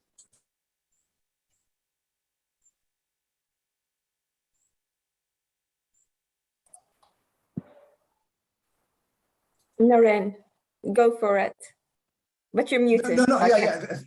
Thank you, Farzana. Thank you, Sunil. I thought that, Dr. Ouma Seebaluck wanted to add to what we had mentioned. Yes, I can see the raised hand. Yes, Ouma, please go ahead. Yeah, in the beginning of the 19th century, there were a lot of pejorative names like coolies, like Malabar, Malabar coolie, but no longer now. You can't hear it now. But we still like call ourselves Indo-Mauritian, practice our culture and religion. Thank you. Okay, thank you. Thank you. Farzana, would you have any question? I don't have any question, but I do have a comment, which I completely agree with. What you said, Sunil, was that we do need to record people's life stories before these people disappear. So as I wrote in the chat box, the reason I got into indenture studies was because when I was 8 years old, I used to hear these narratives played on the radio, and these were of the first generation of Indians who went to Fiji as indentured laborers. And that stayed with me. And I became interested in indenture when I entered linguistics and entered indenture studies. And I analyzed those narratives as part of my PhD. So Ouma, I really enjoyed how you went in depth as well into looking at people's lives. I think we need more such studies, that micro level analysis, so we really understand what indenture meant on the ground for the people. You know, not just for the adults, but also for the children. We don't really know what indenture was like for the children. And if we could somehow get that information as well, that would be wonderful. Thank you. Thank you, Farzana. There's another question from Dr. Ganesh. He says, what to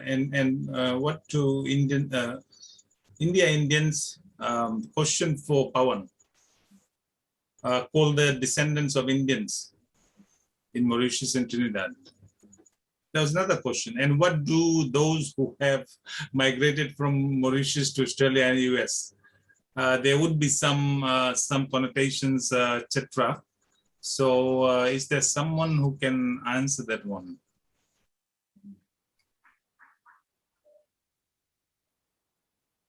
Oh, I'd like to know what I'm called. I'm sitting in New Zealand. You would be called a Kiwi.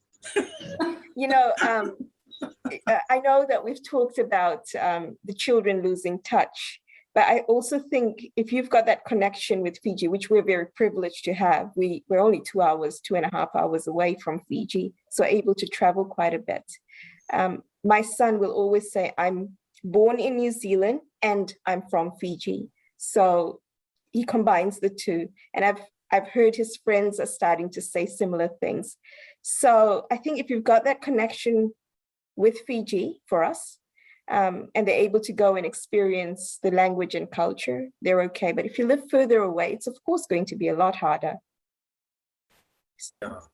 Sure, yes. Thank you. Sunil, if I just could add what just Farzana mentioned, I totally agree with you. I mean, our generation, you know, Farzana, we have somehow managed to keep that connection alive through our research, personal connections with India, with Fiji, and we are abroad. I totally agree with you. Like your son, my kids, although they are French and Swiss, they call themselves Fijians somehow, because, you know, bedtime stories has been about Fiji, and they grew up with that culture. So absolutely right. It's the parents who will, you know, talk about those particular issues, and that's how they connect. But my question is to Dr. Pawan. I mean, I'm also very curious to know what the Indians in India call us, those who have, you know, are descendants of the indentured laborers in Fiji, in Mauritius, in Trinidad. What do they call us? I mean, I have never a straight answer from my friends that I know. Yes. But I don't know if Dr. Pawan would like to add to that. Excellent, we excellent. We say Bharati Pravasi to all of them, all the indentured labor girmitis. You hear me? Yeah, yes. So we say Bharati Pravasi means the Indians who are living abroad. Okay. Is there, Pawanji, is there any negative connotation? Is there any negative connotation with that? I think that is what. No negativity. No. We think that our family members are living abroad, and one day they will come. Okay. All right. Thanks. Thank you very much. One question is in my mind, that from Ouma, that her name is Ouma Seebaluck. But I feel that her name may be Ouma Seebaluck. Seebaluck. You're right. It is Seebaluck. And not Ouma, Ouma. Ouma. Right? Ouma. Yes. Ouma means Parvati, wife of Shankar, Shiv. Ouma Maheshwar. Yeah. All right. How the name was changed? Sorry? How the name was changed? Because the officers could not understand what the Indian indentured laborers were saying, so just wrote anything that they could hear. Exactly. One addition to what Ouma said, because the planters in La Reunion are called Johai. That means earless. People who cannot hear the language of the Malbars. So therefore, the indentured laborer called Malbal. The Malbals call the white man as Johai. That means people who doesn't have ear.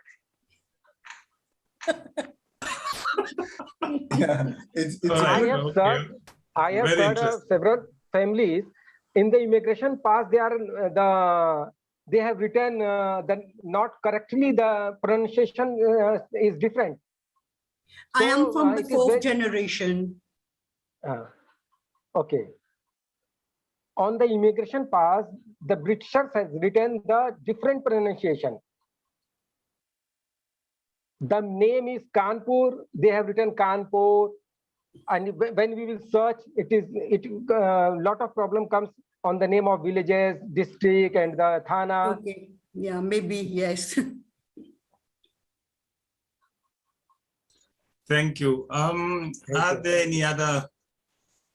Yeah, Kanpur. Yeah, I can see some connotations. Non-resident Indians. Yeah. So the Pawan, the new what you call it, the new diaspora. Yeah. So what is the perception about the new diaspora? You know, they would mostly be rich, well-to-do people who are leaving India, or, you know, there could be, you know, people who are frustrated or something, they would be leaving India. And as you have said, you have related that story, that person leaving, then he sells his property, never wants to come back. What is the negativity out there? Is it the frustration? Is it the hardship? Is it that, you know, intense competition to survive in India that is causing this? Would economic prosperity change this? They are trying to achieve the opportunity which they are getting abroad. They are trying to earn more and more money. The lust of money, they are settling in the abroad. So that's why, And when they are married in those respected countries, then the family settled there. So they create their relatives and the new family there, and they forget the old family or the relatives which are in India. Sometimes they, in 1 year, 2 years, or 4 years, they may call on the phone, or they come after 5-10 years, but not regularly. They are touched in India, and later on, after next generation, they will be all will be the foreigner. So the lust of money they are sending abroad. Not, and there is no there are a lot of opportunity in India also, but the things they are in their mind that we will achieve more and more in US or England and other countries. Okay. So they would not want to relate back to India as their India, yes. Country of birth. Yeah. They are losing the tradition also. Okay, for convenience, or is it some kind of compulsion somewhere which is pushing them? Like for being in employment in the US or in the UK or in Europe, they might have to behave like a European or something like that. So is that what gets them out of their roots, or what is it? Reality is that they are losing their roots. They are forgetting their ancestors' land. They not all, but some. And that some means more than 50% are doing like this. Some who has their good, those who have got the good sanskar. I don't know the meaning of the English word for the sanskar, but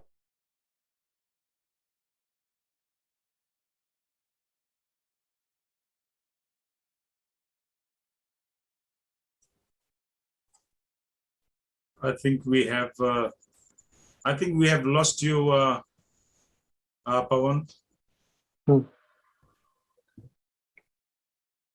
He's back. Yeah. Pawan, go ahead, please. So that's why I'm saying that those who have got the sanskar, they are connected with the India. Otherwise, those who have only in the search of the money, they didn't came back. They didn't keep that relation in India. Okay, thank you. Now, we don't have any more questions. Frizana, please. If I can just add in something, if you allow, Chair. Yes. Yeah, sure. Yeah. Yes. Sorry, Frizana. I know you're about to say something. No. It's just I want to mention what was just discussed on the chart and what Pawan was talking. The two things I want to mention. I mean, first is regardless, no matter what we call ourselves, let's forget about that. We are all migrants, right? Our ancestors were migrants. We are all migrants, and humans will go to wherever they'll find opportunities. That's what Pawan was mentioning, right? So that's number one thing. So I mean, regardless of the names, either you are called Minakshi or Minakchi, it's the same. In the Reunion Island, all the names have been changed, like Ouma was mentioning. So whatever we call ourselves, that's, for me, it's important, but not that important, but we know where we come from. And also we will go to the places like our ancestors did to get better opportunities for work and security, right? So that's the thing I want to mention, is that no matter what we call, we are the descendants of those people who left the motherland India to make fortunes, or what Ouma was saying, this gold beneath the soil in Mauritius. So they went to get prosperity, right? And as I was mentioning, I'm a proud migrant, and I'm a proud migrant, I mean, a descendant of the indentured laborers. So that's something that we are, and we give that identity to our children. So as I said, regardless of what we call us, Malbars, or the Creoles, or the Coolies, or whatever, we know where we come from, and that's our identity, and we are all migrants. Thank you very much. Thank you. Thank you. That's well said, Naren. We have Chandani there. Chandani, would you want to add something? Chandani has names. Hello, am I audible? Not very, Yeah, Chandani. but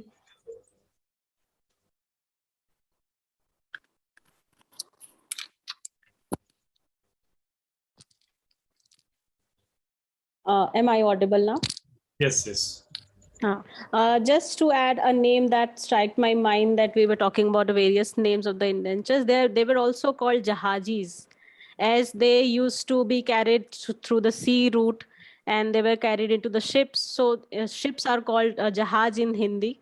So they were also called Jahajis. And very much right, Naren sir, that whatever names are there for indentures, but we all know that the origin is from which country, and they are definitely rooted to that place when it comes to their own identity, and they really find similarities of the culture that they are associated with. Thank you. Thank you, Chandni, for your observation. Fazana, please let me know what now. Shall we continue? There are no more questions I can see. Shall we have a recess? Yes, I think we have, let me just have a look at who's next. So we'll have Satyendra, Khemendra, and Archana. Yeah, but their session would have started a little later. Yes. We can always have another session. I have no problems with that. Okay, thank you. Thank you, everyone. That was a great session. I really enjoyed your discussion. And just to let you know, my great-grandparents went to Trinidad before they went to Fiji as Girmitias. So I'm very proud of that. And one day I wish to go and trace that linkage as well. Maybe I'll find a long-lost cousin. Yeah. Okay. Thanks, Fazana. We Beautiful, all are beautiful, looking for Fazana. our roots, you know. No. Yeah. Amazing history. I'm Yes. exotic now. Yeah. So thank you. And I'm looking forward to Thank talking you. more with you. Thank you, everyone. Thank you, Haokip. Thank you, Naren. Thank you, Chandani. Thank you, Pawan. And Ouma, thank you so much for your presentations. And participants, thank you so much. We have had a great session, and I'm sure this will continue until our last day on Monday in Fiji. Thank you so much. Thank you so much. Thank you, everybody. Thank you, Sunil. Thank you, everybody. Thank you, Dhanbad. Pleasure meeting you, and great session. So thank you, Ashutosh, to be here. And good evening, everyone. Good morning and good afternoon. You are joining us from every corner of the world. Welcome. And we are going to have an interesting discussion tonight. Tonight, our Fiji time. And it could be afternoon for some of you. Some of our associates have been working day and night to make this conference successful. So thanks to them. And we will start. I think I will briefly say a few things about Ashutosh, who is a historian. He's associate professor of history at Banaras University, Hindu University in Varanasi. I remember Varanasi. I visited your university sometime in 2005 for brief visit. So it was great. And of course, you have written widely on the subject of history on slavery and resistance again and abolition at the Yale University and Indian Institute of Advanced Studies in Shimla. Wow, that's a holiday. Holiday, what you call it? There's a term for it. Holiday state, huh?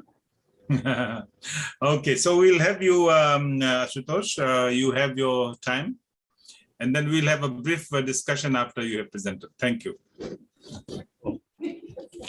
Thank you so much, Sunil, and thank you very much, Farjana and Global Grimit Institute, Fiji, for having me in this important conference. Good afternoon, good morning, and good evening, everyone, considering the time difference and the zones. Through this paper, what I will try to understand is that how to understand or explain the end of the indenture system and the frustrations of the returned emigrants. After a decade of campaign and protest, Indian nationalists became successful in their efforts. But the real question was that whether they were aware about the consequences of the evolution of the system. What one can find that after the evolution of the system, the returnees encounter the same problems which had earlier compelled them to emigrate under the indenture system. So my talk explores the question of returnees after the evolution of this indentureship from the British and the European colonies, and looks at the conditions and repatriation schemes in India once these indenture emigrants or ex-indenture Indians returned back to the homeland. And this paper also tries to locate the returnees' frustration when they encounter with the same problems which had compelled them to emigrate under the indenture system. Now, in the midst of the First World War, on March 12, 1917, the Viceroy of India announced in Delhi by the means of an order in council that all recruiting from the indenture for the indentured labor in India had been suspended for the period of the war. The announcement of the only suspension of the recruitment made Indian nationalists anxious, who had successfully passed a resolution in 1916 to abolish the indenture system altogether, which was also accepted by the then Viceroy. On March 27, 1917, the Viceroy, in his reply to the Indian women, had to further declare that it could not be conceivable to resume the recruitment after the war. Finally, on May 25, 1917, the Viceroy was able to take a final step and proclaimed publicly that the indenture system of Indian labor had been finally abolished. The Viceroy proclamation of end of the indenture or evolution of the indenture system had satisfied the egos of the Indian nationalists. However, this announcement made influx of returnees from the sugar plantations across the globe. Until the end of the war, the influx of returnees was low, but once the war was ended, and all indenture contracts got expired from the 1st January 1920, the ships with loaded ex-indenture Indians started arriving at the shores of Calcutta and Madras. A large number of workers returned in hope that they will be welcomed by their family members back home. However, very few found themselves such fortunes. Many who went back to their homes were regarded as uncultured, casteless, who have lost their caste, culture, and religion. Many were robbed and thrown out from the villages. Due to the insufficient and ad hoc repatriation scheme in India for returnees, a harrowing scene was observed in the port cities such as Calcutta and Madras. A repatriation officer was appointed by the government of India who had an instruction that no pressure must be put on Indians to accept repatriation, and that must be left to Indians to accept repatriation, and that it must be left to Indians themselves to decide whatever they will take advantage for the scheme or not. Many princely estates offer them employment under such scheme, but returnees refuse to accept. Many who initially worked in the factories and on lands of these estates, later they left.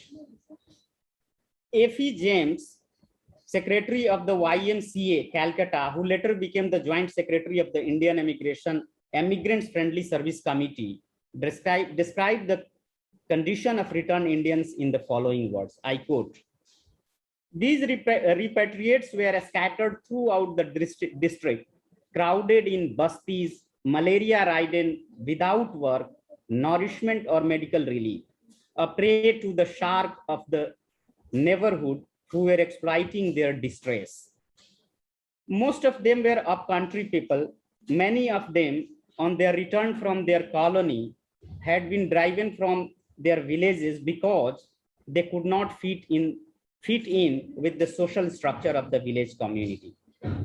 Some, unable to find work, had drifted down to Calcutta in hope of securing employment. All of them, disillusioned on their return to India, had come to the riverside with the hope that a ship might somehow and sometimes take them back to the colony they had left. They were friendless, without regular wages or food, and imposed upon by all whom they went for help. Quote close. By the end of 1920, Banarsi Das Chaturvedi was sent by Mahatma Gandhi and C.F. Andrews to look at the returned emigrants. With the help of Tontaram Sanadhya, the famous returned emigrant from Fiji, who had already published his experience entitled Fiji Dweep Mein Mere 21 Varsh, my 21 years in Fiji Islands, Banarsi Das carried out the relief work for returnees. He visited Matia Burj and interviewed returned emigrants. He expressed the following problems of returnees. I quote Chaturvedi. Take the social side of it.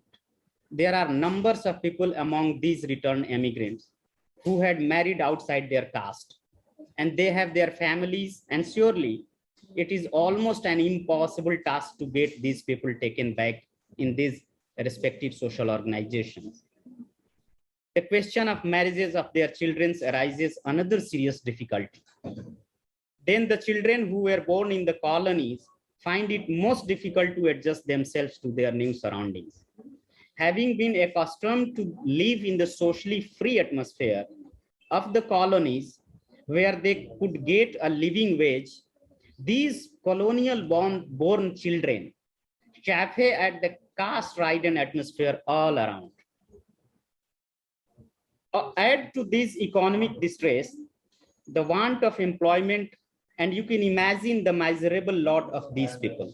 Quote close. The government of India also had set up a consultative committee of non-officials who reported as follows. I was found that the treatment, I quote the committee report, it was found that the treatment they had generally received on their return home from the supposed relatives and co-villagers was most discouraging, so long as they were treated in a way that compelled them to come away.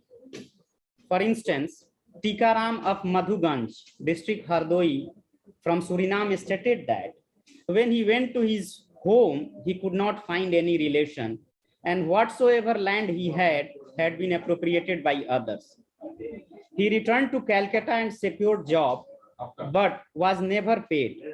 Another emigrant from Fiji named Saken of district Basti, aged about 50, stated that his children are still in the colony. He emigrated when he was 12 years of age. When he went home, he found that nobody wanted him, and his welcome was such that he had returned very next morning. Since then, he has been in Calcutta and worked for long periods several times, but has never been paid anything. Quote close. In early 1921, C.F. Andrews made a representation of the government of India and also to Mr. Gorley, W.R. Gorley, who was secretary of the government of Bengal, regarding the plight of returned emigrants. Mr. Gorley suggested to form a committee to deal with problems and also asked to obtain permission from the Calcutta Corporation to use the old Suriname immigration depot at Garden Reach, where the distressed emigrants were immediately housed and food was given to the destitute. In the second week of the April 1921, the Indian Emigrants Friendly Society Service Committee was established. Following were the member of the committee, W.R. Gorle, who was the chairman of the committee, and then the members were C.F. Andrews, Pandit Banarsi Das Chaturvedi, Asutosh Chaudhary, Sir Asutosh Chaudhary, and Protector of Immigrants, Health Officer of Calcutta, and H.K. Mukherjee as a treasurer. The Indian Immigrants Friendly Service Committee's volunteers rendered friendly services to all returnees, as well as to those who embark on the emigrant ships for colonies. Around 80 ships during the period returning to India with emigrants were met by the volunteers, helpers of the committee. Of the emigrants, one ship alone 3.5 lakhs worth of the checks, etc., were cashed, and over 3,500 in money orders. The huge number of return and vivid scenes at the port cities such as at Calcutta and Madras puzzled Andrews and Banarsi Das, who were among those who had protested against the continuation of the indenture system. Now they began regretting by seeing the unhappy and hopeless conditions. In an article written in July 1922 in the Indian Review, C.F. Andrews expressed following feelings. I quote, "In my own experience, I have been drawn in two directions while working out at the practical issue of this great problem. When I was in Natal in the year 1920 and found a very large number of laboring Indian population sinking below the level of the Kafir, I became eager for repatriation for those. But I found that those who did return to India were not well received in their villages and drifted back into the slums of Madras in an altogether hopeless, discontented, and unhappy conditions. Then I began bitterly to regret that I had, even by a single word, given any encouragement to such repatriation." Quote close. He further wrote that, again in Fiji, in the year 1917, the Indian laborers whom I met, they cried, "Send us ships quickly to take us back to India." And yet, when they came back to India in their thousands after the war was over, and when ships had at last been made available, then a still more piteous cry was raised down in Matiaburj and Garden Reach, Calcutta, near the docks. It was almost the same cry that I had heard in Fiji, and yet how different its purport. For this time, the cry was raised, "Give us ships to take us back to Fiji." Quote close. The ground level situation of returned emigrants was as depressing that when Mahatma Gandhi, citing the report of Imperial Citizenship Association, wrote a leading article in Young India on 9 September 1926, entitled "Out of the Frying Pan." Banarsi Das Chaturvedi opposed his idea of Fiji people being sent to British Guyana. Gandhi wrote as a cultural nationalist as follows. I quote Gandhi: "The fact that majority of these men are colonial born aggravates their misery. The reader will not appreciate the full meaning of being colonial born. These men are neither Indian nor colonial. They have no Indian culture in the foreign lands they go to, save what they picked up from their uncultured, half dis-Indianized parents. They are not colonial in that way, are devoured across to the colonies, that is Western culture. They are therefore out of the frying pan into fire. There at least they had money and a kind of a home. Here they are social lepers, not even knowing the language of the people." Quote close. After reading the opinion of Mahatma Gandhi, Banarsi Das Chaturvedi wrote a long letter to him opposing his idea. Chaturvedi wrote, and I quote Chaturvedi: "Our duty does not finish simply in dispatching these people in hassle to any colony. The whole question arises a thorough discussion among those who are interested in it and who can do something for these people. When we have done so and arrived at some conclusions, then will come to time to require the government to show its duty. The discussion suggested by me will have to be preceded by a thorough inquiry about the condition of returned emigrants in the districts from which they go to Matriabur. Commenting on the letter of Chaturvedi, Gandhi wrote again, and I quote Gandhi here. So far as the colonial bonds are concerned, I feel sure that though they may have a knowledge of what is known as kitchen Hindustani, quote unquote, they will not be happy except in the colony, quote close. On the issue of the returnees, Chaturvedi followed more the ideas of Andrews than Gandhi. As during his conversation with Gandhi, he reminded Andrews' position of necessity to do work for returned emigrants. Andrews has written an article in Indian Review for July 1922 regarding this. And I quote Indian Review, Andrews' article.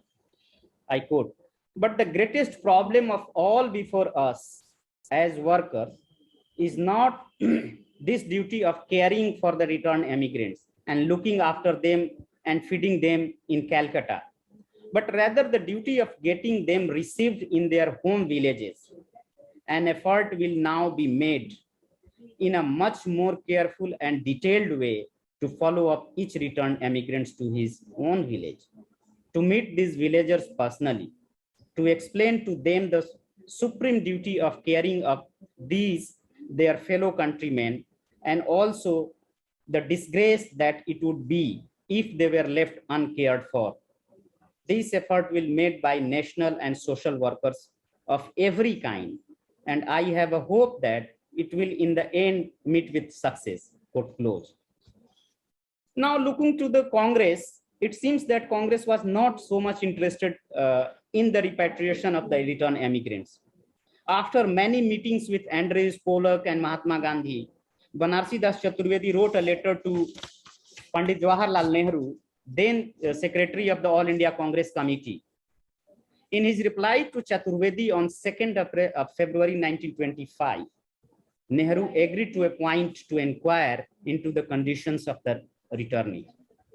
Sampurnanand and Totaram Sanadhya were appointed to do the work. Sampurnanand could not spare time, and Totaram was only able to visit Agra, Kurram, that is in Allahabad, and 2 villages of the Thana Bikapur in Faizabad. The work was left unfinished. In a letter written on 5th November 1925, Totaram Sanadhya informed Banarsi Das Chaturvedi that he had been instructed by Mahatma Gandhi to finish the inquiry. Chaturvedi wrote a letter to Gandhi regarding this inquiry. Gandhi replied to Chaturvedi on 7th September 1926, and that letter was in Hindi. "Aapka patra mila hai, ab aapka kuch karne ka nahi rehta. Received your letter, now nothing remained to be done by you," quote close. The Imperial Indian Citizenship Association Bombay also sent Mr. Wise to investigate about the returnees. Mr. Wise sent to the Calcutta and visited Matriabur, where returned Indians were living. When he entered to the slums of the Matriabur, he writes, within half an hour's time, a crowd of about 1,000 consisting of men, women, and children was on field. I found that most of these were either from Fiji, British Guyana, or Trinidad, and some from South Africa. They were mostly Hindustani-speaking low-class Hindus from the United and Central provinces. A number of young men who were colonial-born spoke tolerable English or the native language of Fiji or British Guyana. I told them that I was sent out to find out how best we could help them. I asked them over and over again if they have a most if they gave a most empathetic no, anywhere but out of India was their cry, quote close. He further reports that there are over 2,000 returned emigrants scattered all over Calcutta. About 700 are living around about a district known as Garden Reach. They are from Fiji, Trinidad, Suriname, and British Guyana. The desire to visit the motherland and the rumor that India had obtained self-government were the two chief reasons which led them to leave their birthplace, where they were certainly very happy. Their own people have ostracized them.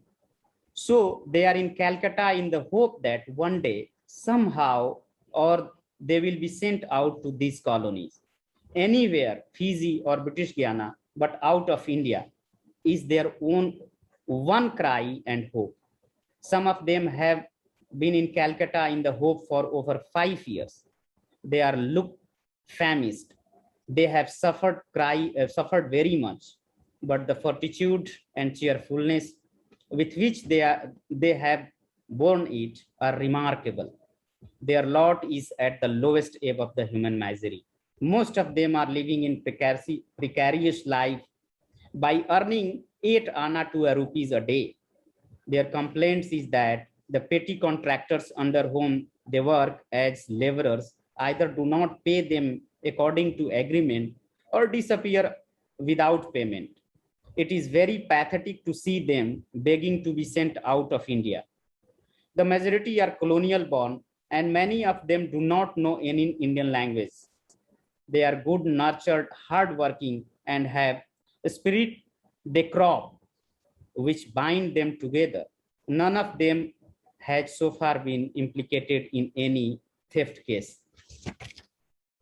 What finally Banarsi, I quote close, what finally Banarsi Das Chaturvedi suggested in his report published in 1931 privately on the returnees that, and I quote Banarsi Das, under no circumstances should any repatriation of colonial Indians be encouraged. It is difficult for the returned immigrants to settle in India happily. Colonial born Indians will not be happy except in the colony. This statement of Mahatma Gandhi is quite true, and it is a sin to offer any temptation to the colonial born to leave the colony. Quote close. So finally, for the Indian nationalists, the door of India was shut down for their fellow Girmitia brethren. To conclude, what one can find that the evolution of indenture may satisfy the nationalist anger. However, it does not solve the problem of laborers. Dreaming of India as a beautiful country got faded once they returned to their homeland. The socio-cultural and economic problems which had initiated them to leave the country again came to the forefront when they returned. I think this was the reason that the most of the indenture Indians did not support the anti-indenture movement, as they were knowing the Indian social realities. Thank you very much. Thank you, Dr. Ashutosh. What a sad story. I haven't heard of this before. Historians would have, but this is something new for me, and I know it would be something new for many, many people who are even interested in this subject. We would want to know more about what has happened or what had happened to the Girmitias who had returned back to India. Yeah. I would open the floor before we go on to the session. We have 3 listed presenters here, but before we go there, we would open the floor for any questions for you, Dr. Ashutosh. Yes, I'm sure there would be some questions for you to answer. David.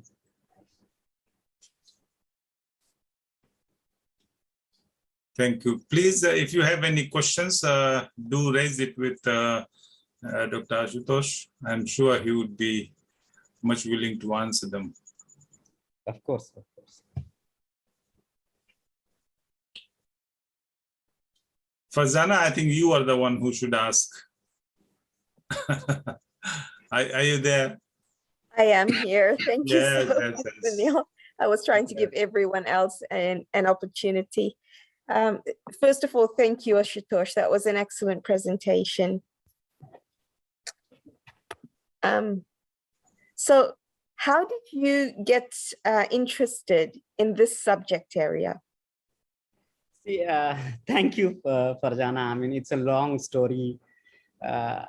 You know, I mean, I'm from the area, you know, from these indenture laborers belonged, actually, those who left India to the colonies. So I am basically originally from Buxar, Bihar.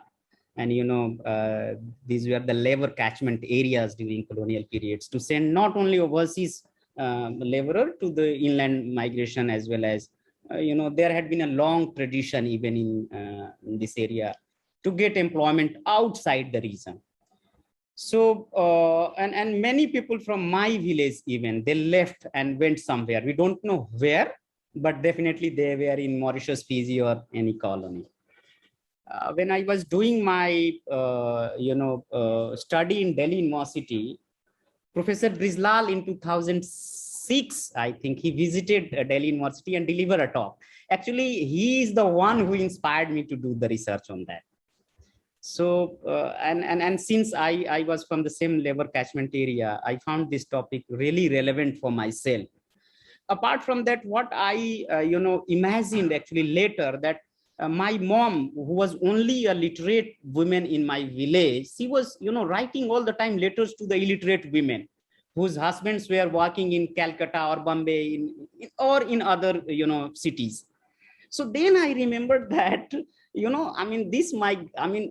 I should explore such migration, why people go somewhere and their illiterate women are, trying to write a letter, and since they are illiterate, they are finding out someone who can write the letter for them. So, looking to all these things, I found this topic very relevant for my research. And that's how I enter into the research of indenture laborers, actually. Because till that time, there was no any thesis in Delhi University on indenture laborers. And in the larger academia, no one was considering overseas Indians as part of the Indian history. Looking to the past academic experience or the past academic writings, no one considered. So economic history was that if somebody is inside the India, if somebody is outside India, that is not part of the Indian history or Indian economic history or Indian social cultural history. I thought I should, break this, stagnation. So that's how I enter into this. Yeah. Oh, that's fascinating, Ashutosh. I'm sure someone else will have a question after me. Yeah. Shobi Ali has a question, and it is, why did they lose language within only 5-year contracts? And I think this is in response to what Gandhiji had to write. Huh? Right. Yes. Actually, Sobi, that's a good question, but those people who had only 5 years, I mean, the first generation or the first laborer, had the same language. They didn't lose but Gandhiji was referring to their, descendants or maybe their childrens who were growing there, who grown there, who had no any contact, with India. So he was referring to those people. Actually, they had a mixed language, because on the plantations, as you know, that definitely the in the French colonies, they were the language was French, and they had to there was some translator to to communicate with each other. So so for the first batch, or the whoever gone as a first immigrant, they had no problem, and that guy has, or woman has not problem. The only problem was with their families members or their children's, actually. So he was referring to those people because when they were returning, they had a different language. Maybe they were using this a mixed language the Creole or maybe some English or French and Hindi. So that's how that's what I feel that that's what I feel that the Gandhi referred to those people actually.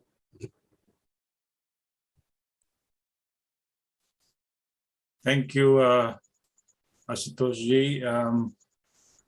But I'm sure the response that Gandhi ji gave at the time on the issue was not pleasant at all. And exactly.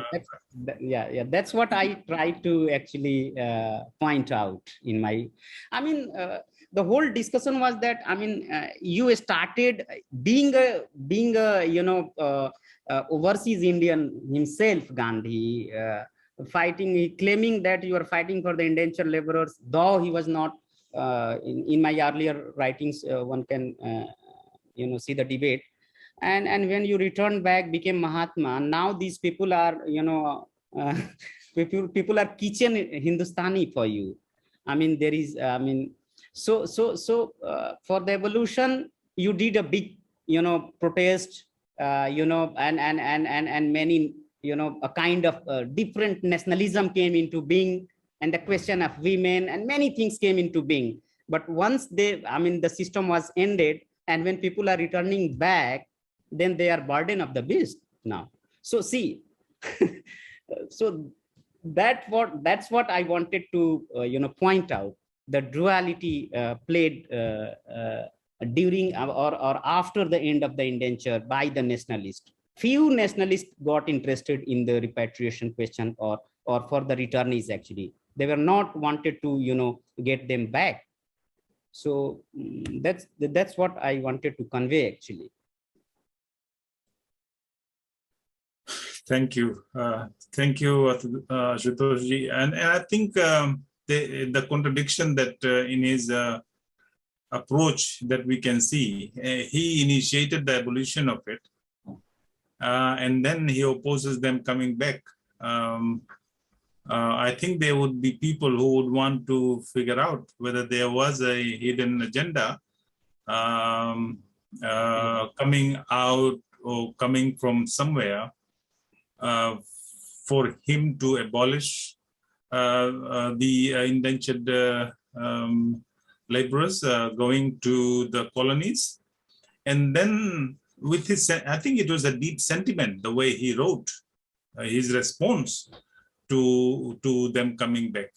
So absolutely, I think more research would be needed as to what exactly happened and where was that, you know, agenda or whatever you call it was coming from.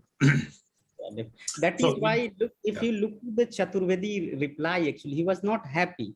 But since Gandhi was Gandhi, he was deciding everything at the time.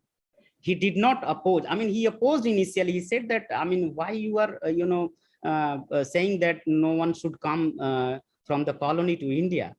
But finally, what we find that he said that, okay, Gandhi is very good. I mean, he's right that these people are not much cultured to come back to India. So that was his fear. I mean, he stepped down actually because Gandhi was much influential. So Chaturvedi, you know, stepped down. Otherwise, if you look to the Gandhi and Chaturvedi conversation or the letters, there is a clash actually, and that is why in final letter Gandhi wrote to him that that I read that that the letter was in Hindi that received your letter. Nothing remains to be done by you. What does it mean? The game is over now. You should not do anything. So, I mean, one needs to read between the lines of the nationalist position, especially Gandhi position on indenture. You know, writing a nationalist history and reading between the lines as a historian, these are two things to, you know, take into consideration actually. Any more question? Okay, yes, Archana Tiwari, I think she's supposed to ask. Yeah, okay, we'll have Archana ji, and then we will have the question from Dr. Ganesh. Archana ji, please. Hello, am I audible? Yes. Yes. Sir, no, there is no question. I just want to add a comment. In Gayatri Bahadur, Kuli woman, she has made a reference in 1955. I'm forgetting the name of the ship, the last ship that returned from Guyana, and it was at Calcutta. The language of Nehru was Thethar log aa gaye. Thethar in Bhojpuri means obstinate people. Right. What his way of conveying was that the Indian economy was already burdened. And now these people are coming, and though they were just, I think, 155, 200, I don't recollect the number. I have the book in my cupboard, but I think it would be very inappropriate for me to get up at this moment. So the main problem was the absorptive capacity of the Indian economy. If they were opposing, there was certainly a understanding on their part that the Indian economy was not that competent. If you are working in South Africa, if you are working in Fiji, I mean, you are getting some work there. Then there is a paper by two authors, and the second one is Sinha. The name of the paper is Call of the Ganges, and it concerns Suriname.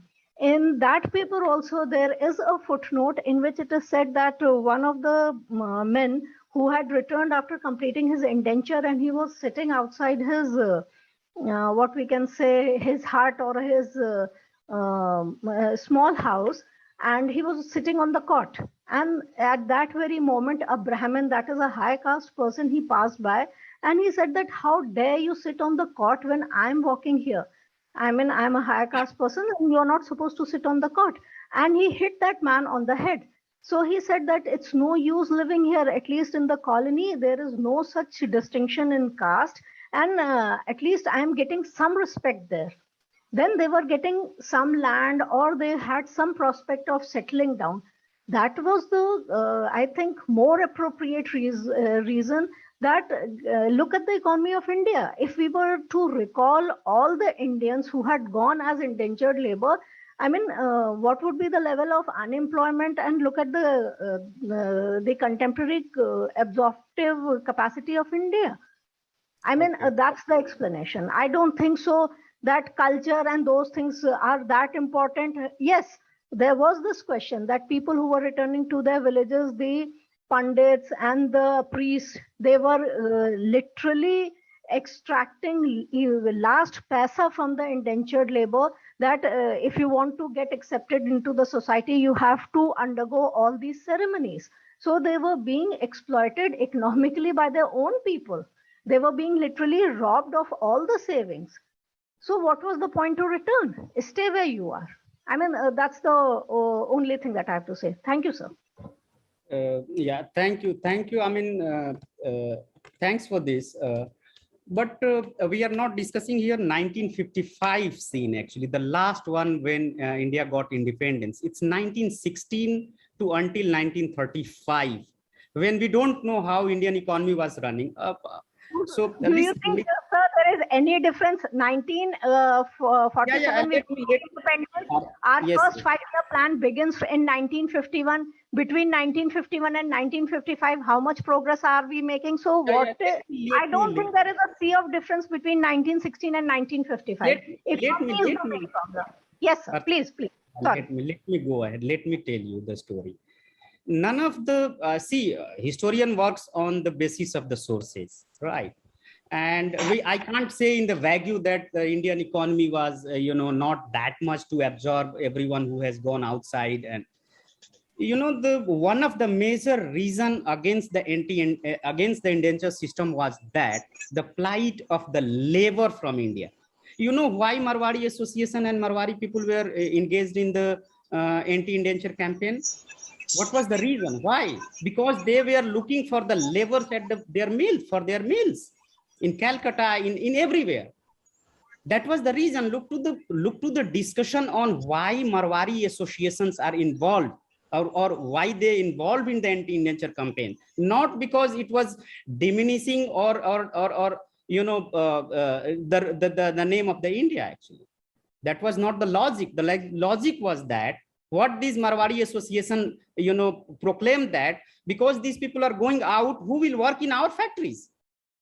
So number one.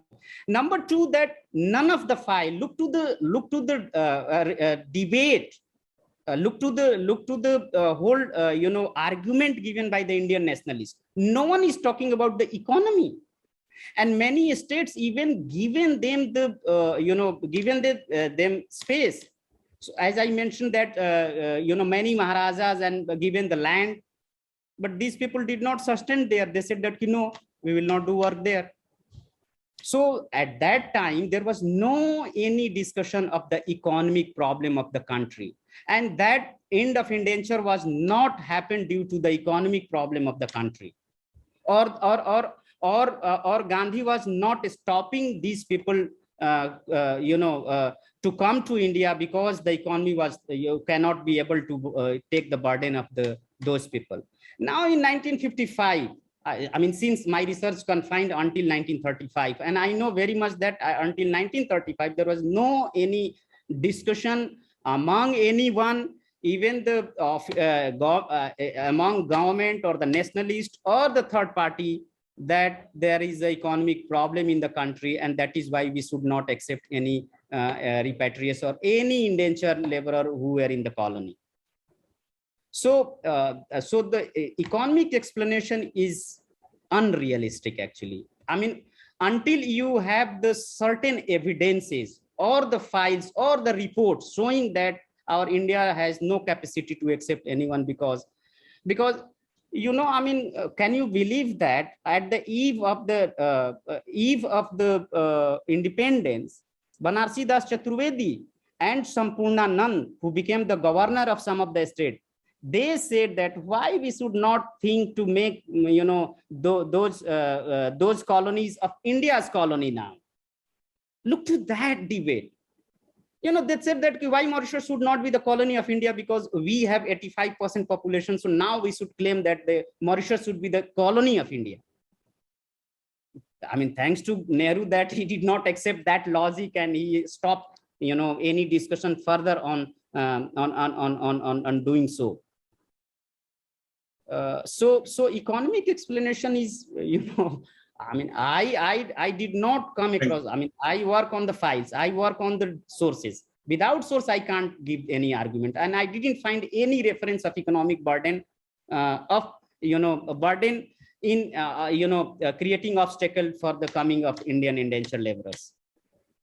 My argument was that look to the duality of Indian nationalists, how they were functioning. And of course, Ganesh, definitely there was elitism, casteism, which you are mentioning, which you said that to what extent did Gandhi and Nehru's attitude to returnees or indentured workers had elitist or casteist bias. If you look to my paper on end of the indenture, which published, this is in my Coolie book, as well as in published by Nehru Memorial Museum and Library, I have given the argument that the nationalists had no any motive to look to the welfare of the indentured laborers. Only there was a casteist, elitist bias, and that was for the non-indentured Indians being treated as a coolie, quote unquote, because Gandhi himself was not considering himself as coolie. He was thinking that he's a high caste people or, elite of the country. And why South Africans and other people are, tagging us as a coolie, quote unquote coolie. That was the reason. Thank you, Ashutosh. I think you have gone to a length to give your explanation.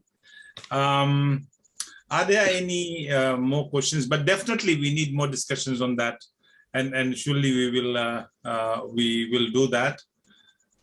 Let's see. There's in the 1960s, Kwame Nkrumah also appealed to African diaspora to get back to Africa. Can we make a parallel here? Is there a parallel? Any question? By Jimmy Hammond, he says in the 1960s. Okay. Jimmy, 1960, Kwame Nkrumah also appealed to the diaspora to get back to Africa. Can we make a parallel here? I have not, I didn't look to the post-1935 debate on, things. So I can't give you any certain answer. I can't say, I can't make it a parallel or different. So sorry, Jimmy, because my research is confined until 1935. Sorry. Okay. Are there any other questions? I think you have answered Ganesh's question on elitism, and but it's just coming to my mind is it also that because Gandhiji was linked, he was directly, he was significant in terms of the British colonial power in India and the extended colonies. Now, is it possible that he was taking the feed about the labor requirements in the colonies that he wouldn't want the Mauritius to get back? Could it be possible? What? Once again, because I skipped something in between. No, what I said is because Gandhiji was so significant and he was talking to the British, and the British governors were talking to him, and he had good information about the colonies. So is it possible that he was taking the feed from those governors about the need of? I don't think there was that a backdoor kind of the association with Britain. I don't think that. Don't think that if I'll stop, then it will be good for the colonies so that they can obtain the labor there for their plantations. So I don't think so. Okay, never know. I think we need a bit more research on that front, huh? Yeah. Sure. Okay. Thank you. All right. So there's I think somebody, Shobiali, is asking for the name of your book. Yes, that I wrote that, Coolies of the Empire, Cambridge University Press. Okay, fair enough. In 17. Fair enough. If there are no more questions, then we will close the plenary. Shutoshji, thank you so much. And I think it was excellent presentation you did. It's an eye-opener, and surely we need much more research in this area. And you can stick around. We have 3 presenters here in the session, and you can also contribute to the discussions. Thank you very much. Thank you so much, Sunil, and other organizers, Archana, and everyone, Global Agreement Institute, for giving me this opportunity. Thank you very much. I'll join shortly because I have a small meeting with my dean. So yeah, I'll be here after. Okay, fair enough. Thank you. Thank you. Thank you. Okay, so now, ladies and gentlemen, we'll move on to the session, history, legacy of Indenture and construction of identities. We have 3 presenters. Satyendra Peerthum, I think he's here, right? I see the name as Karthik Peerthum. So it's a bit different on the list, but never mind. You are there. Khemendra Kumar from Fiji National University. I guess you are there. I saw you. And Archana Tiwari. You are here. We will start with Satyendra Peerthum. He's from Aparvasi Ghat Trust Fund, Indentured Labor Route Project. And you have a long title for your presentation. So please go ahead. Okay, I'll just unmute.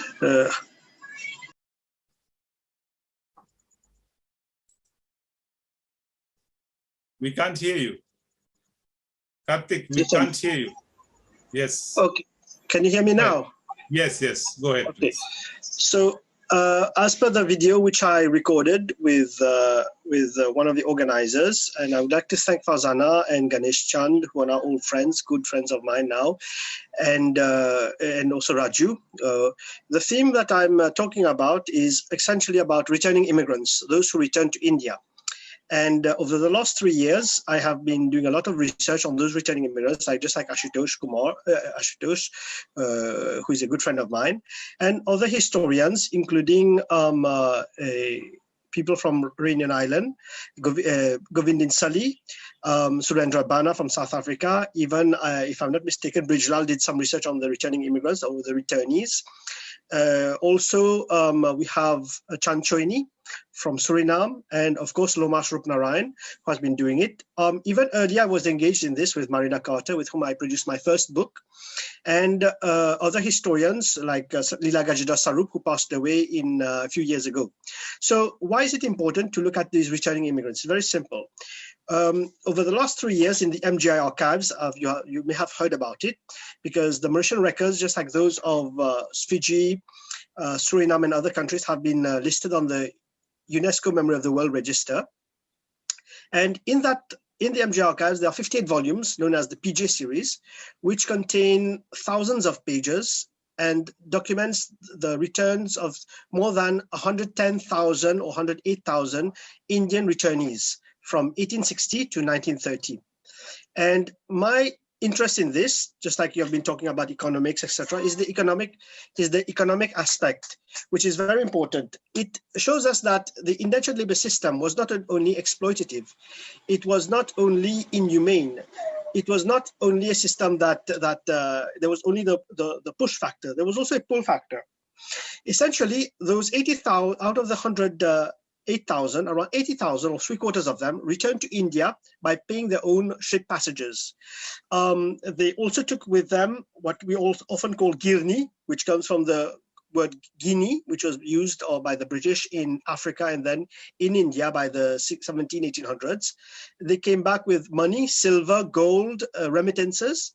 And in my preliminary research, which I'll be submitting in this conference as a preliminary paper, because it is a long ongoing study, they took an estimated 14.5 million rupees with them back to India, to Mother India. And they came from all parts of India. I mean, when you talk about indentured labor, we're talking about people who, Mauritius is one of those rare colonies where almost from all of Southern Asia, as far afield as Assam, Bhutan, Central India, Haryana, Baluchistan, Afghanistan, and of course the traditional areas of recruitment, but also as far as Kashmir and even Jammu and even further afield, Burma, modern-day Bangladesh, Orissans also we have in Mauritius. So apart from the Tamil, Telugus, the people from the Bhojpuri-speaking belt, those who also came from those, what we call the minorities, the Bengalis. I did my ancestry. Some of my ancestors came from Bengal. They were Bengalis, which I didn't know about until a few years ago. The Orissans, etc. These are the type of things that I'm looking for. But anyway, back to the subject, is that when they returned to India, they also paid their return passage of almost 2.5 million, these 80,000 that I'm talking about. And these are men, women, and children, mostly men and some women, who paid the passages for themselves and their families, including some women. And it tallies to something around 17.5 million when we look at it in terms of return passages and in terms of money taken back. Now, why is this important? Because in the 1870s, 1880s, you have governors such as Governor Berkeley, Governor Gordon, Governor Pope Hennessy. It might sound familiar because some of them, they served in Trinidad, Fiji, and elsewhere in the former British Empire. They were concerned, some of the protectors as well, some of the bankers, they were concerned that Indian immigrants were taking money out of the colony, especially gold. 1877 was important because the Indian rupee was adopted as the currency in Mauritius to replace the other currencies such as the Spanish dollar or the Riggs dollar, the pound sterling, among other things. So when they took all this money, especially when I'm talking the period of 1870s, 1880s, 1890s, and 1900s, and a bit later on, I will compare what was happening in Mauritius with other parts of the former colonial plantation world, because when they were taking their money, they were almost cleaning out some parts of the bank. I mean, some of them, they were taking 1/3 of all the savings of the immigrants. And when the governors asked, what are they doing with this? They said, obviously, they're taking this money and returning to their land of their ancestors, to India. I have one ancestor called Mohan, who came in 1838, returned, came back as a Sirdar, as a labor recruiter in the 1840s. By 1850s, he's already buying land, 1851. And he's inviting his daughter, his son-in-law, his 2 grandchildren, and his other daughter to come into Mauritius. And we have many of these cases. 2 things we should retain. One is that what makes the indentured labor system a dynamic system, which is based on human relations, and we have to explore all of its complexities, is that there are thousands of immigrants who invited their loved ones to come to join them in Mauritius, and also those who made the circular migration, going back to India and coming back. If you look at my video, there's the full story there. So eventually by 1871, he bade farewell to his family. He was photographed 2 years prior. He returns to Bengal. He was a Bengali from the 24 Parganas. He goes back to Calcutta, eventually to his village, where he returns to India with more than 3,000 rupees or 300 pounds sterling. He was a Sirdar, landowner, what Richard Allen called an old immigrant entrepreneur, just like Sirdari Bhagat and the other immigrant Lala. And there are hundreds like him who return to India, thousands even, who go back to India. And what is interesting in the course of my research, there are thousands of Indo-Mauritians who also returned, especially in the period between the 1880s and the 1920s. Thousands, I estimate around 15,000, returned with their relatives back to Mother India. And on top of that, there's another 15,000 who went from Mauritius to India and back. I have 2 of my ancestors who did this. And in the course of the 200 people who have helped to do research on their genealogies over the last 10 to 15 years, at least 20. So the numbers are significant and important. And then many of them, they returned as free passengers. One aspect we'll always speak of coolie, immigrant migration, indentured laborers. One thing that we tend to overlook are the free passengers. Because in the course, another project that I looked at a few years ago, with other historians in Mauritius, is that from 1830 to 1930, there were 130,000 free passengers who came, they paid their passages. We must remember in the 1860s, it was 23 rupees. By the 1900s, it's 40, 45 rupees, which is a lot. It's several months of wages for a simple laborer. And that they came, and 100,000 of them remained. They are part of our ancestors. Out of my 18 ancestors from my father's side, around 3 out of 18, they are free passengers. So it's a telltale sign of what was happening in the colony. Back to the issue of finances, is that many of these immigrants, they went back and they invested in their villages. We have some case studies. Ashutosh in his book, Coolie of the Empire, wrote about these returning immigrants. And when they returned back, some of them, they took anywhere from 200 to 210 rupees, which is equivalent to 3 years worth of wages. We even have some women who paid for their return passages, and for their children even. They took back the sevrat, they also sevrat or the jewelry with them. And even if you see some of these immigrant women, we can see there are thousands of pictures, around 20,000 of them in the Mauritius archives. We have out of the 175,000 Indian immigrant pictures. So we can clearly see they achieved some measure of socioeconomic mobility. And some of them had worked in the colony under some type of contract, especially the men, under 10, 15, 20 years. And there's some of them, which I've documented, if you're familiar with my writings, after 40 and 50 years, they're returning back to India. What is the reason? Well, in the case of Mohan, one of my ancestors went back, my great-grandfather's brother, went back to look for his roots, and he found he came in touch with Mohan's relatives in the 40s and 50s. He was a labor recruiter, just like his father, more than 200 years ago. And when he came back, he was a benefactor, and he wanted to die. He wanted to live out the rest of his life in the village of his ancestors with his people, which I surmise, I postulate that it might be the same reason, perhaps in only further research will show this. So my interest, I won't delay any longer. You can look at my video. More details are in there in terms of ship returns, how much money was taken, how much wealth was generated. It's also looking at the economics of it, how much wealth moved from one colony to the next. If the indentured labor system was so bad, what we call the Tinker Empire, if it was so inhumane, then why did 2/3 of the immigrants remained and 15,000 went back and forth, and others, some even asked for their relatives to come and join them? Because we have some letters that clearly show, some of them even say there are better opportunities. Had they remained in India, they would have never become landowners. Ashutosh spoke about caste system, they would have been subjugated by the caste system.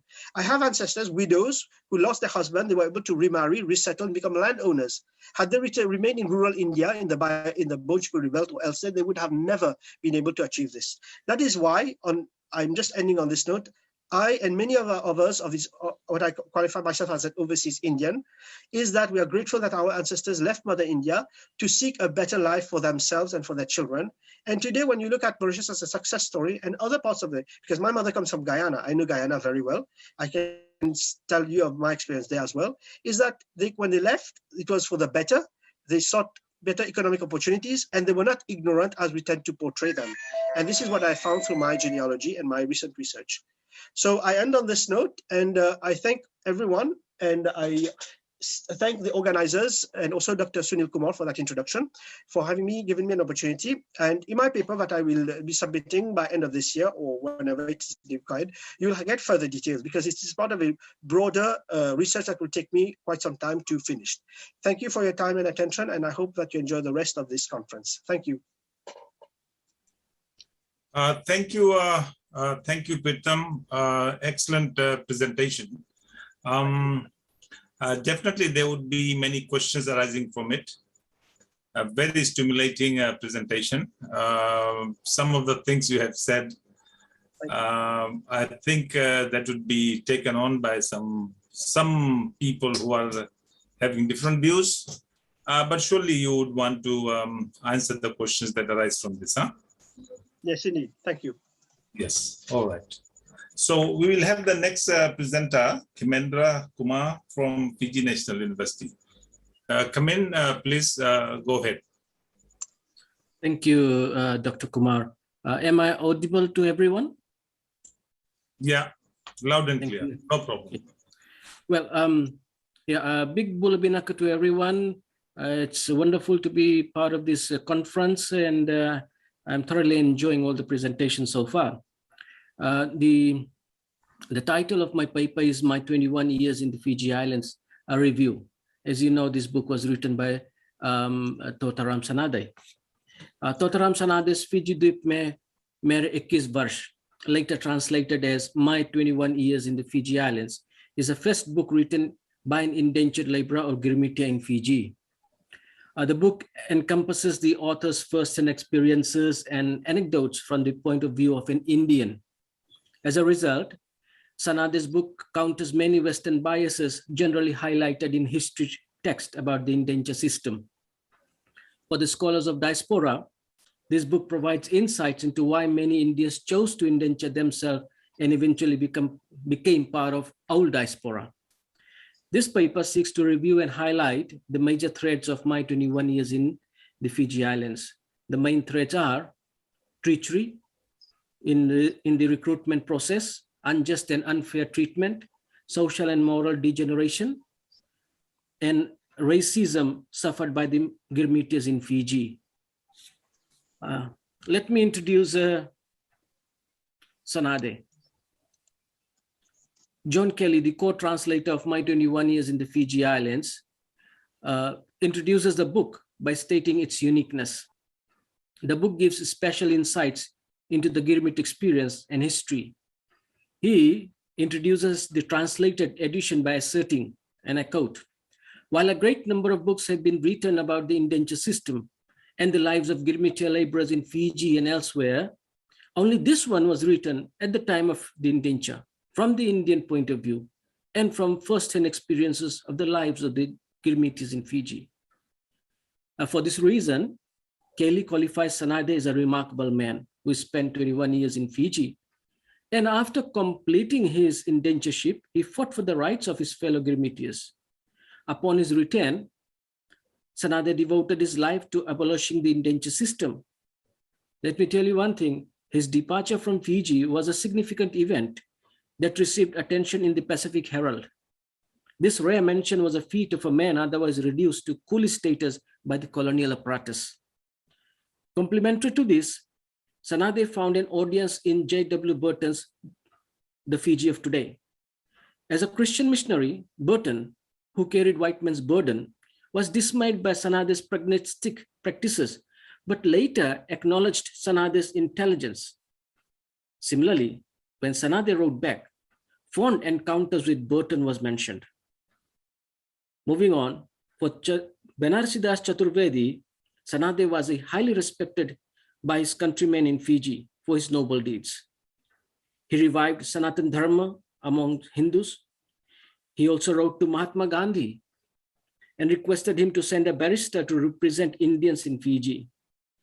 Now, to bring Dr. Manilal, a barrister, Sanade went on foot from one plantation to another to collect funds.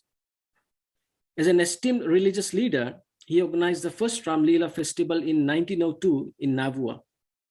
As a political leader, he sent the telegram of support from Fiji Indians for Rajrishi Gokula's resolution before the Indian Legislative Council to end the indenture system. When he returned to India, he traveled widely to speak against the indenture system. The birth of my 21 years in the Fiji Islands. Here I will discuss as to why Sanade wrote this book. In the writing of the book, Sanade aimed to expose the evils of the indenture, to make the frequent appeals to the readers, to address them directly, and to try and shame them to action. His target audience were the educated, influential, intellectual Indians in India. Due to this slant, the book falls in the category of testimonial and polemic writing.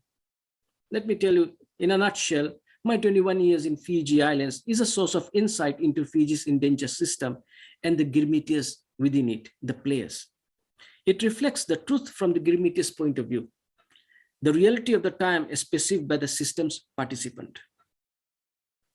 Now I'll move on to talk about Sanade, poverty and recruitment. Totaram Sanade was born in 1876 in Firozabad. His father, Pandit Revati Ramji, died 11 years later in 1887, leaving him, his two elder brothers, and his mother in poverty. In late Victorian Holocaust, Mike Davis states that pauperization accompanied modernization and commercialization in India. There was an earlier discussion in this forum here about commercial aspects of India or economic aspect of India. Here we can say that Mike Davis makes this point very clear that the economic status of Indians were not so good. And for that reason, many of them chose to indenture themselves. So poverty forced poor Indians far and wide in search of work, and indenture became an option for survival. Like so many others, Sanade, at the tender age of 16, yes, 16, left home to search of work in 8. Archana ji, please go ahead. We will have your complete presentation, and then when Khemendra comes back, then we'll take him on. Thank you. Please go ahead. Thank you, sir, for giving me this opportunity. I'd like to share my screen, sir.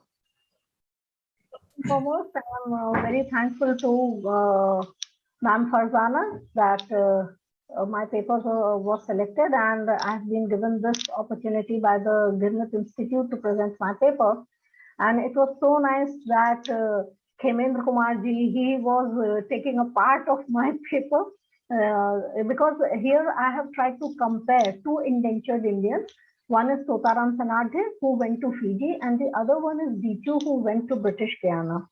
And I have, in my paper, I've tried to bring out the points of differences as well as the similarities between the two. Of course, both of them are indentured. And when they are writing, now here there is also a bit of a difference, which I will explain in my paper, that as so far as Totaram Sanadhe was concerned, he did not write. The dictation was taken by Pandit Manasi Das Chaturvedi. And as far as Dichu was concerned, he wrote way back when he was indentured in, when he was free from indentured in British Guiana. And his writings and testimonial, his testimony before the British Royal Commission in 1897, which is also known by the name Norman Commission, they were collected and edited and analyzed by Clem Sricharan. So there is a difference.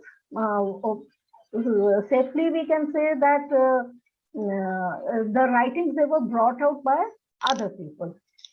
So I'll begin with my paper. It is Indian indentured system through the eyes of two indentured labor. One is Totaram Sanadhe and the other one is Dichu. Totaram Sanadhe, as Khemendra Kumar already told us, he belonged to Hirangaon, district Firozabad, Uttar Pradesh. On the death of his father, he has given the name Pandit Revati Ram. Their family assets had been deceitfully taken by the moneylenders. Thus, his family had fallen prey to poverty. Poverty and indentured labor, they were very close. He was looking for a means of livelihood when he fell prey to the smooth tongue of an Arkati, and this happened in Allahabad. Etymologically, the word Arkati or Arkatia, it can be said that it is derived from the Hindi word Katia, that means bait. Because what the Arkatia were doing, they were trying to bait the poor recruits with their smooth talks. That if you go to Trinidad, you have to chini chale, that you have to just sip sugar, you will get lots to eat, and the workload is not heavy. In fact, they went to the extent of saying that if you want, after 6-7 months, if you don't like the work, you can come back to India. To that extent, they were painting a alluring picture to the recruit, because they just wanted the commission on the recruits, nothing else. And Arkatia, they were the unlicensed recruits. So their main function was to take these recruits to the sub depot, and from sub depot they went to the main depot, that is Calcutta.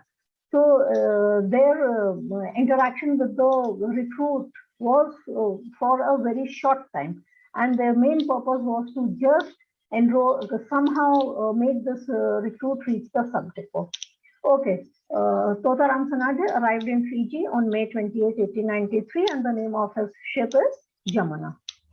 Bichu went to British Guiana in 1894, and thus we see that there is just a gap of 1 year. The Totaram Sanadhe went in 1893, and he went in 1894. Bichu was a Kurmi, that is, he belonged to the agricultural class. He was 34 years of age, and often he had no formal education, but schooled by one Mrs. Cameron, a white lady of the Scottish Presbyterian mission. He had told in one of his conversations that he was in a state of destitution when he met an Arkati who promised Bichu a living if he agreed to crossing the seas. Crossing the seas, as we know, during this time, it was a taboo.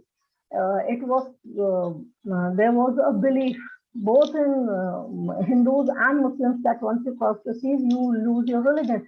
So much so that when Gandhiji returned after finishing his law studies from England, he, instead of going to his own place in Porbandar, he was taken by his elder brother to Nasik, that is a place of pilgrimage for the Hindus, where he performed purificatory rituals, and then he went back to his home. So Bichu was openly told that he had to cross the sea, and there he can earn money. Originally, Bichu wanted to go to Trinidad, as he was misinformed that the period of indentureship in Trinidad was just 3 years. Bichu had to go to British Guiana, and the name of his ship was Sheila, and Sheila landed on December 20, 1894. Most probably what had happened with Bichu as well, that once he was in the clutches of the Arkati, it was difficult for Bichu to go scot-free, because the Arkati must have incurred some expenditure on his food, clothing, and then he must have asked Bichu to return that money. He was in a state of destitution. That is why he had no other option but to go to British Guiana. So we can say that although Bichu was looking for a job, he did agree that he would cross the sea. But yes, in a slight way, Bichu also went against his will, and Totaram Sanadhe was definitely recruited against his will. And Bichu was indentured to Plantation Enmore, that is in East Coast, Demerara. There are a number of similarities between Totaram Sanadhe and Bichu. Both went to British colonies. Both went almost at the same time. None of them was a farm worker. The agreement it emphasized that people from the agricultural background, they should be sent to the colonies because they were supposed to perform heavy, monotonous work in the sugar estates. But we see that none of them were farm workers. Both raised the issue of pathetic condition of Indian women in the states, and we know that this was a very big issue that led to the termination of indentured system. The writings of both qualify as subaltern literature. Most of the literature that is available, whether it is from Hugh Tinker, Beaumont, or so many writers, they are analyzing the system from the files, from other sources, but these were the direct recruits and they were writing or expressing their own experiences. So both of them are very important to us in analyzing the evils of the indentured system. The differences between the two are many. While Totaram Sanadhya belonged to Uttar Pradesh, we see that Bichu, he belonged to Bengal. Now, Bengal was the most politically and nationally conscious state of India. It was the state where we have in 1904, 1905, the anti-partition movement or the Swadeshi movement, which is in some way it is considered to be the precursor of the non-cooperation movement, which was launched by Gandhiji. Then Totaram Sanadhya, he had a family, whereas Bichu was orphaned at an early stage. Totaram Sanadhya, he finished his indenture. He stayed in Fiji in 21 years. That is why we have his memoirs as Fiji Dweep Mein Mere 21 Varsh, 21 years of my stay in Fiji. Whereas Bichu, he was found physically unfit for strenuous manual labor. He worked as an assistant to a Creole driver. Driver here is the person who was in charge of the indentured labor who was working under him. And he performed tasks like manuring, superintending, picking up of cane tops. So he could not complete his indenture as he suffered from bouts of fever through exposure to rain, sun and rain. So he was assigned domestic duties at the manager's house, and it was, since he knew English, it was at the manager's house that he read a lot of literature and he was able to expose the iniquities of the indenture system.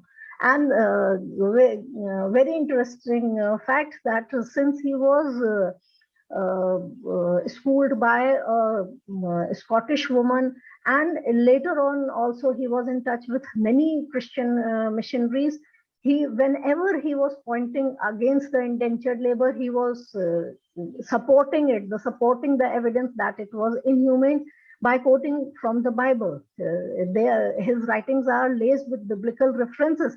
So, I mean, he really jerked the elite class from their inertia, that how can an indentured labor talk in this manner? That is why his writings are very interesting.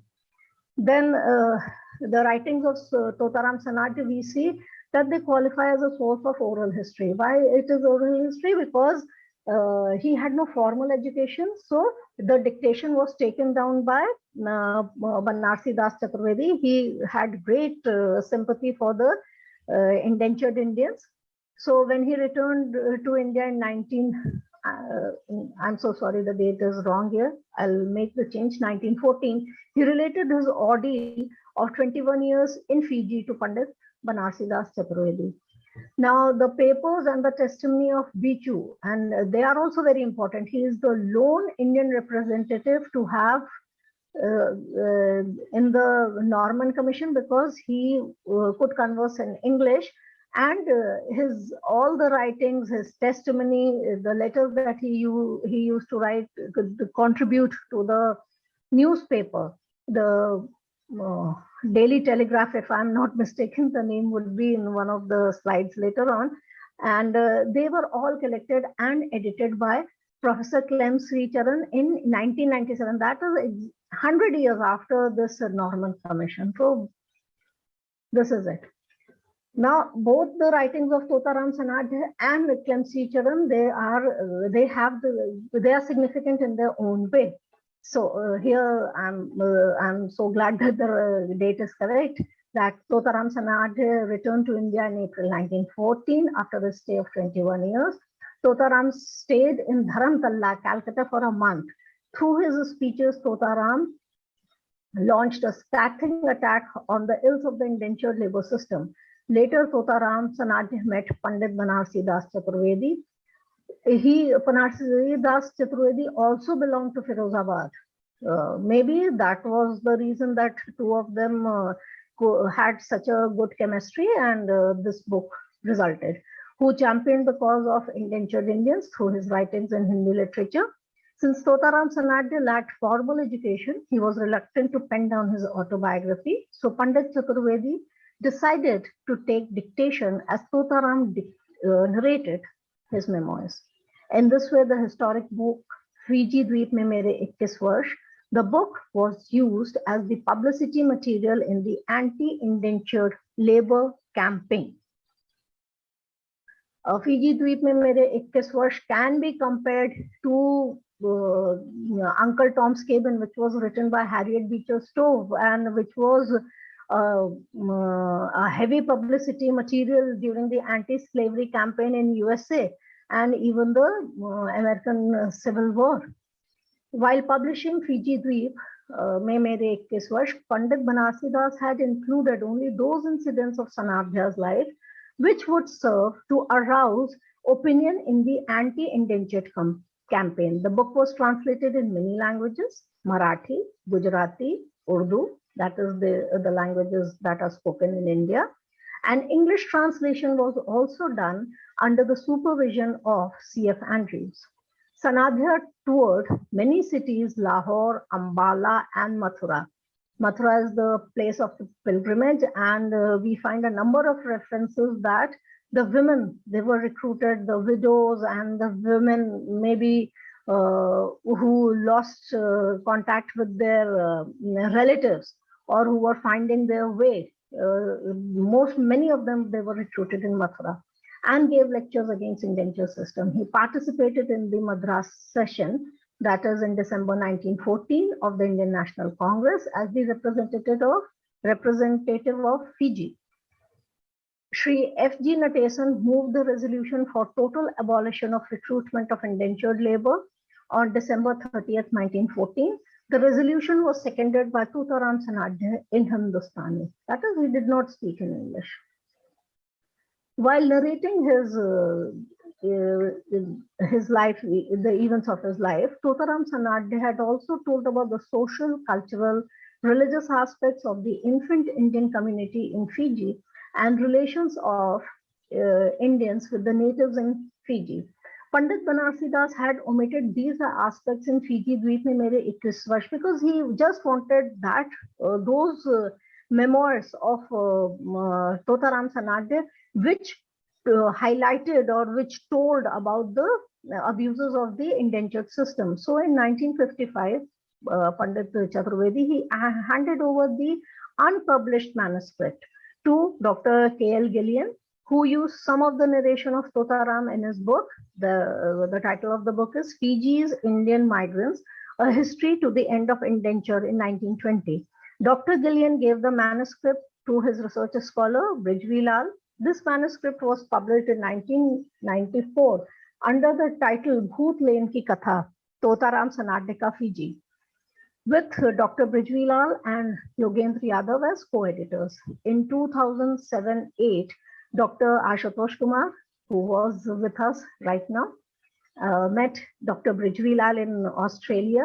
With the consent of Dr. Brijvilal, Dr. Ashutosh Kumar jointly edited the manuscript, and he had told me in a conversation, in a telephonic conversation, and the result was Bhoot Len Ki Katha, Girmit Ke Anubhav, and this was published in 2012.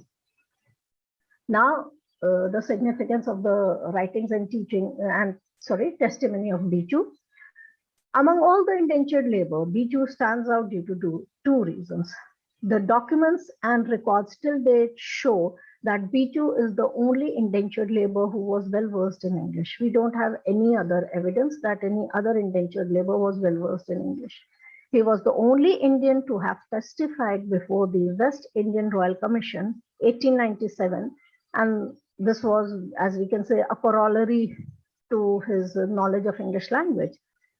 He has been given a number of titles, that Voice of Conscience, Conscience by Vasudev Mangru, and Indefatigable Gadfly by Clemcy Charan, Bichu challenged colonial society, that is the British Guiana, with fearlessness and inflexibility, and was the embodiment of rebellious spirit. Why Bichu reacted in this manner? In this, Professor Clemcy Charan has also gone in great detail that his Bengali background, that he was from the province of Bengal, that is responsible. So I thought I should discuss it here. Bichu's life was embedded in Christian principles. His letters were frequently laced with biblical references. His faith was shaped by theology, benevolent work pursued by various Christian denominations in Calcutta. Bengal at that time was the pulse of New India. Bichu belonged to the land of Raja Ram Mohan Roy, Keshav Chandra Sen, the great reformers, and Bankim Chandra Chatterjee, the writer of anti-colonial novel Anand Math, which was published in 1882, and Rabindranath Tagore, a multifaceted personality who championed the cause of anti-colonialism and internationalism. Bichu went to British Guiana. He reached in 1894, and in 1893 we see that Vivekanand, he delivered his historic lecture on September 11, 1893 at the World's Parliament of Religion at Chicago. My American brothers and sisters, the world was exposed to the glory of Vedantic philosophy. And why is this special, this lecture of Vivekanand? Because for the first time, the world was learning about the Vedantic philosophy, the ancient philosophy of India, not through the work of, not through a translated work of any Western intellectual, but by an Indian. It was being espoused by an Indian himself. So that is why this is very special. So that is why Bichu is infused with a spirit of rebellion, because he is belonging to Bengal, and he takes great pride. Since he was educated, we do assume that he must have read in the newspapers that Vivekanand has delivered this lecture, and he is trying to bring out the glory of Mother India. It appears that the commutation fees was paid because he could not complete his indenture. He stayed at the 14 Water Street, Georgetown, the premises of A. Rohoman and Company. This company was founded in 1893. Rohoman acquiesced in the activities of Bichu as the champion of poor and illiterate compatriots. Bichu contributed to Daily Chronicle, this is the name of the newspaper, between March 1897 and February or March 1901, because in 1901 he was forced to leave British Guiana. And I made a number of efforts to see where Bichu went, but I was this journey of mine was incomplete, because there is a sense of closure when you study that Totaram Sanade, he breathed his last in 1947 in the Sabarmati ashram of Gandhiji. But with Bichu, I mean, it appears as if he disappeared. So I think I need to delve into greater detail to do more research to find out about Bichu. He did not hide behind the pseudonym as was the usual practice at that time. His incisive criticism of the various aspects of indentured labor, laced with sarcasm and biblical references, shook the elite classes out of their inertia. The sharp criticism of the indentured system by Bichu was mainly centered on the following. I mean, whether it is his testimony to the Norman Commission or the letters that he was writing, his main points were long working hours, heavy task work. Indians were not used to task work, and they were assigned work by task in all the colonies. So this was against the ordinance. Inhumane treatment of sick labor. There is one incident where he says the labor, he was literally hunted out from the hospital, and he died due to fever. Deplorable housing conditions and drainage system in the estates, the farcical visit of the immigration agent general and his district immigration agent to the sugar estates. The visits used to be very infrequent and very short.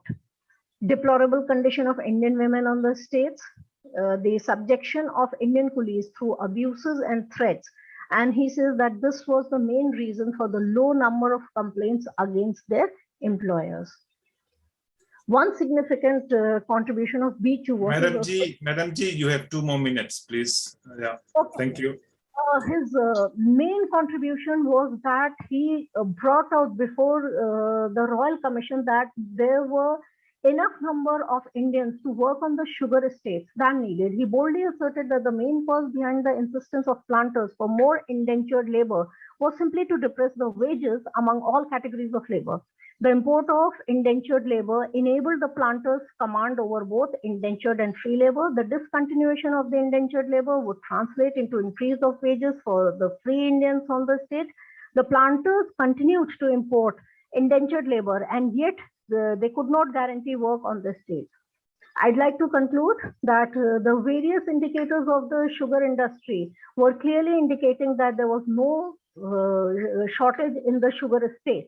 And this fact has not been brought out by Totaram Sanade. It is for Bichu because he was educated. It was the obsession of the planters for the docile and free labor that they wanted to the workers to work under the conditions of slavery. The courageous work of the courageous criticism of the indentured system by Totaram Sanade and Bichu clearly exposed the obstinate attitude of those well entrenched in power.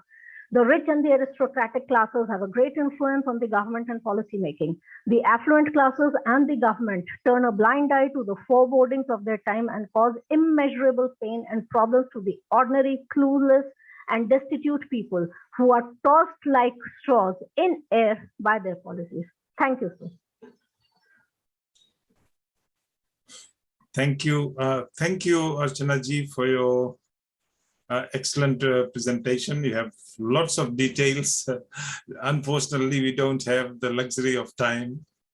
No, sir, I think some details are still missing, and I need to find more about Bichu. I mean, at least when you are working for, looking for the work of some person, I mean, you literally fall into love with that person. And I mean, I feel that there is no sense of closure on Bichu. I need to find more.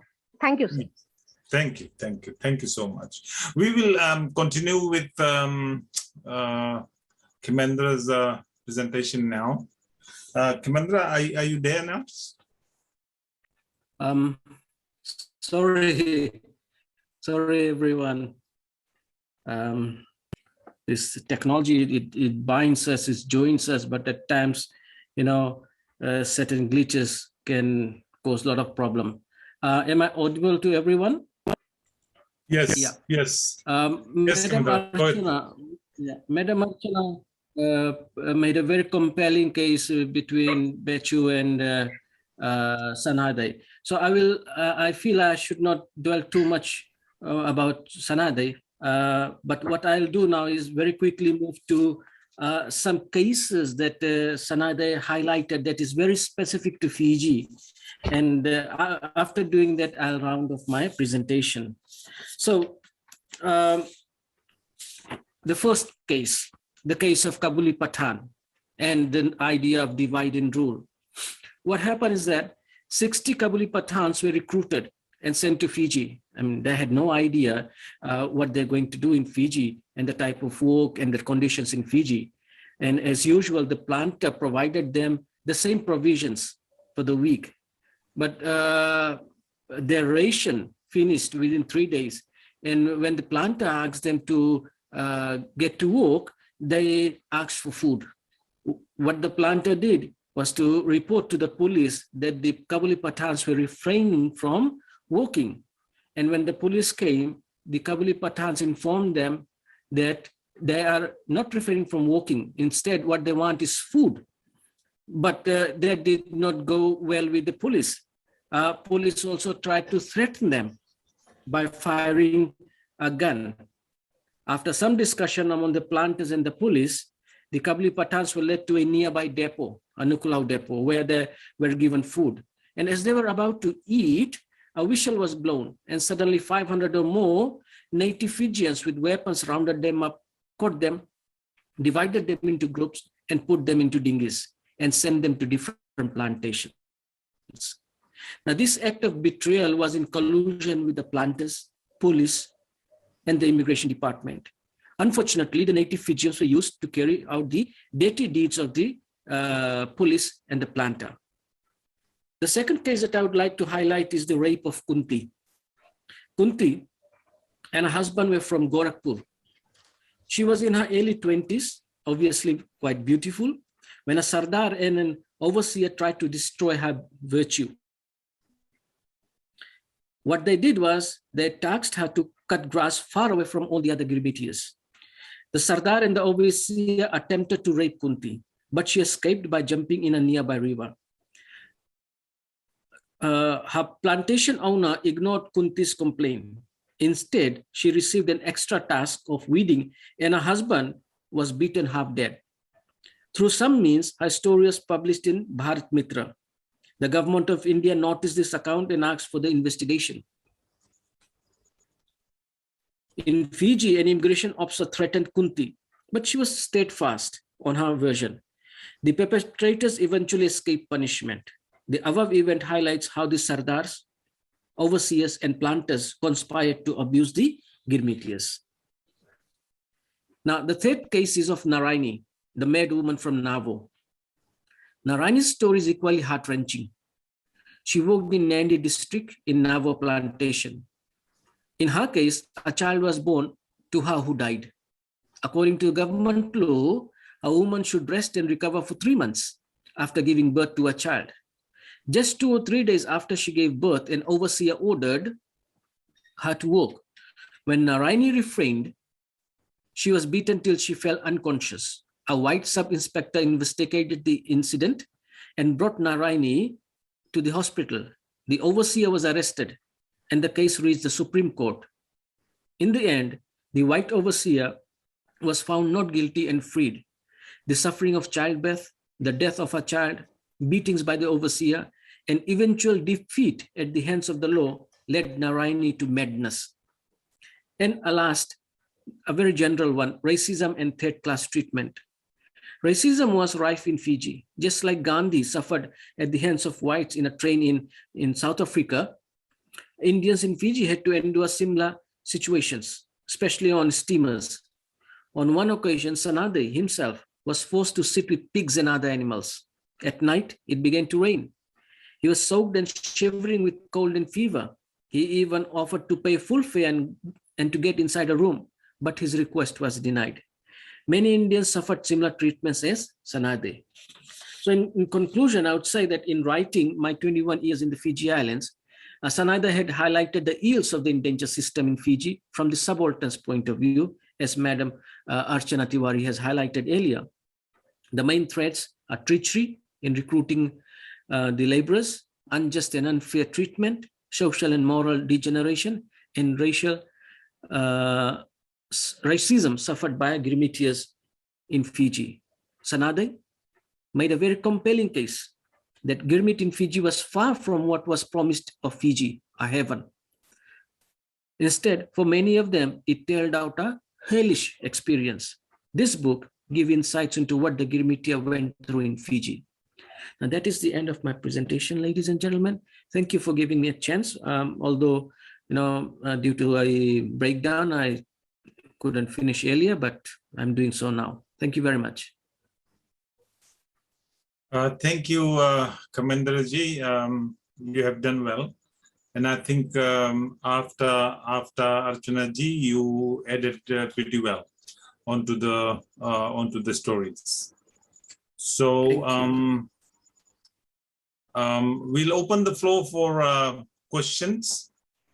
I'm sure there are many questions. Some have already been risen on the chat box. But surely we would invite questions up front.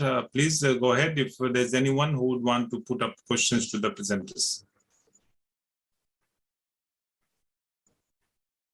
Shobi Ali, would you like to?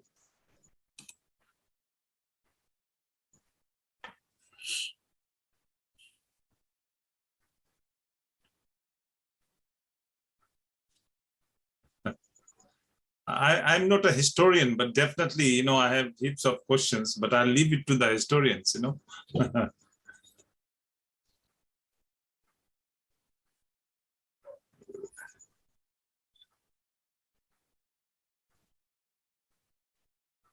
Not at the moment. Okay, thank you. But you did ask. You said why did Bechu did not have a surname? So maybe Archana ji, you would have some idea. You would have some guess what had happened, or. So maybe one explanation is that he's an orphan. Secondly, what I feel that I need to go into more detail. While Ma'am Shobi Ali, she put up this question that what is the meaning of Bichu in Bengali, because he belongs to Bengal, and maybe I need to look into this. He has been, he was schooled by one Mrs. Cameron, and she belonged to a Scottish Presbyterian mission. And later on also, he was in touch with a number of missionaries. So, I mean, he hardly shows himself as what I should say. I mean, I don't believe in talking in terms of religion. I feel all religions, they lead to one path, but still that he does not appear to be a Hindu. And the way he questions the indentured system in Guyana, highlighting its abuses, and the sarcasm that he addresses the immigration officers who are supposed to visit the estates. I mean, their visit should be unannounced, and they should be at proper intervals, and they should look into the abuses, the grievances of the people. But that was not at all happening. And in sarcasm, he calls them my protectors, because they are not protecting at all. So I can't say that why he has no surname. I need to look into more detail. In fact, while writing this paper, whatever I could find out on Bichu, I think it is still incomplete. In fact, I went to the extent of finding Clemcy Charan on the Facebook, and I even sent him a friend request, to which he has not responded till date. And I hope if he responds, then I would chat with him and ask him more about Bichu and where I can find him. Bichu has a reference in one of the theses which were written in 1977, and it was this thesis by Tyron Ramnaran. And unfortunately, this person, he passed away last year. So it has been difficult for me to find about Bichu, but yes, he will stay at the top of my mind, and I'll try to find more about him. Especially, I would like to see that after British Guiana, where he is going, was he forcibly repatriated to India? I mean, what happened to him? Because with Totaram Sanade, I'll repeat myself, there is a sense of closure that after returning from Fiji and his tours, and once indenture was abolished, he stayed in the Sabarmati ashram. And he breathed his last in 1947, died due to old age. But there is no sense of closure on Bichu. Thank you, sir. Thank you, Archana ji. Thanks very much. Are there any other questions? Shobi has written something. It is not necessarily important or needed. Some of the best known educators, famous people across the world are known as just, one name. Maybe example Gandhiji. Oh, he had a long name. All right. Okay. Any more questions?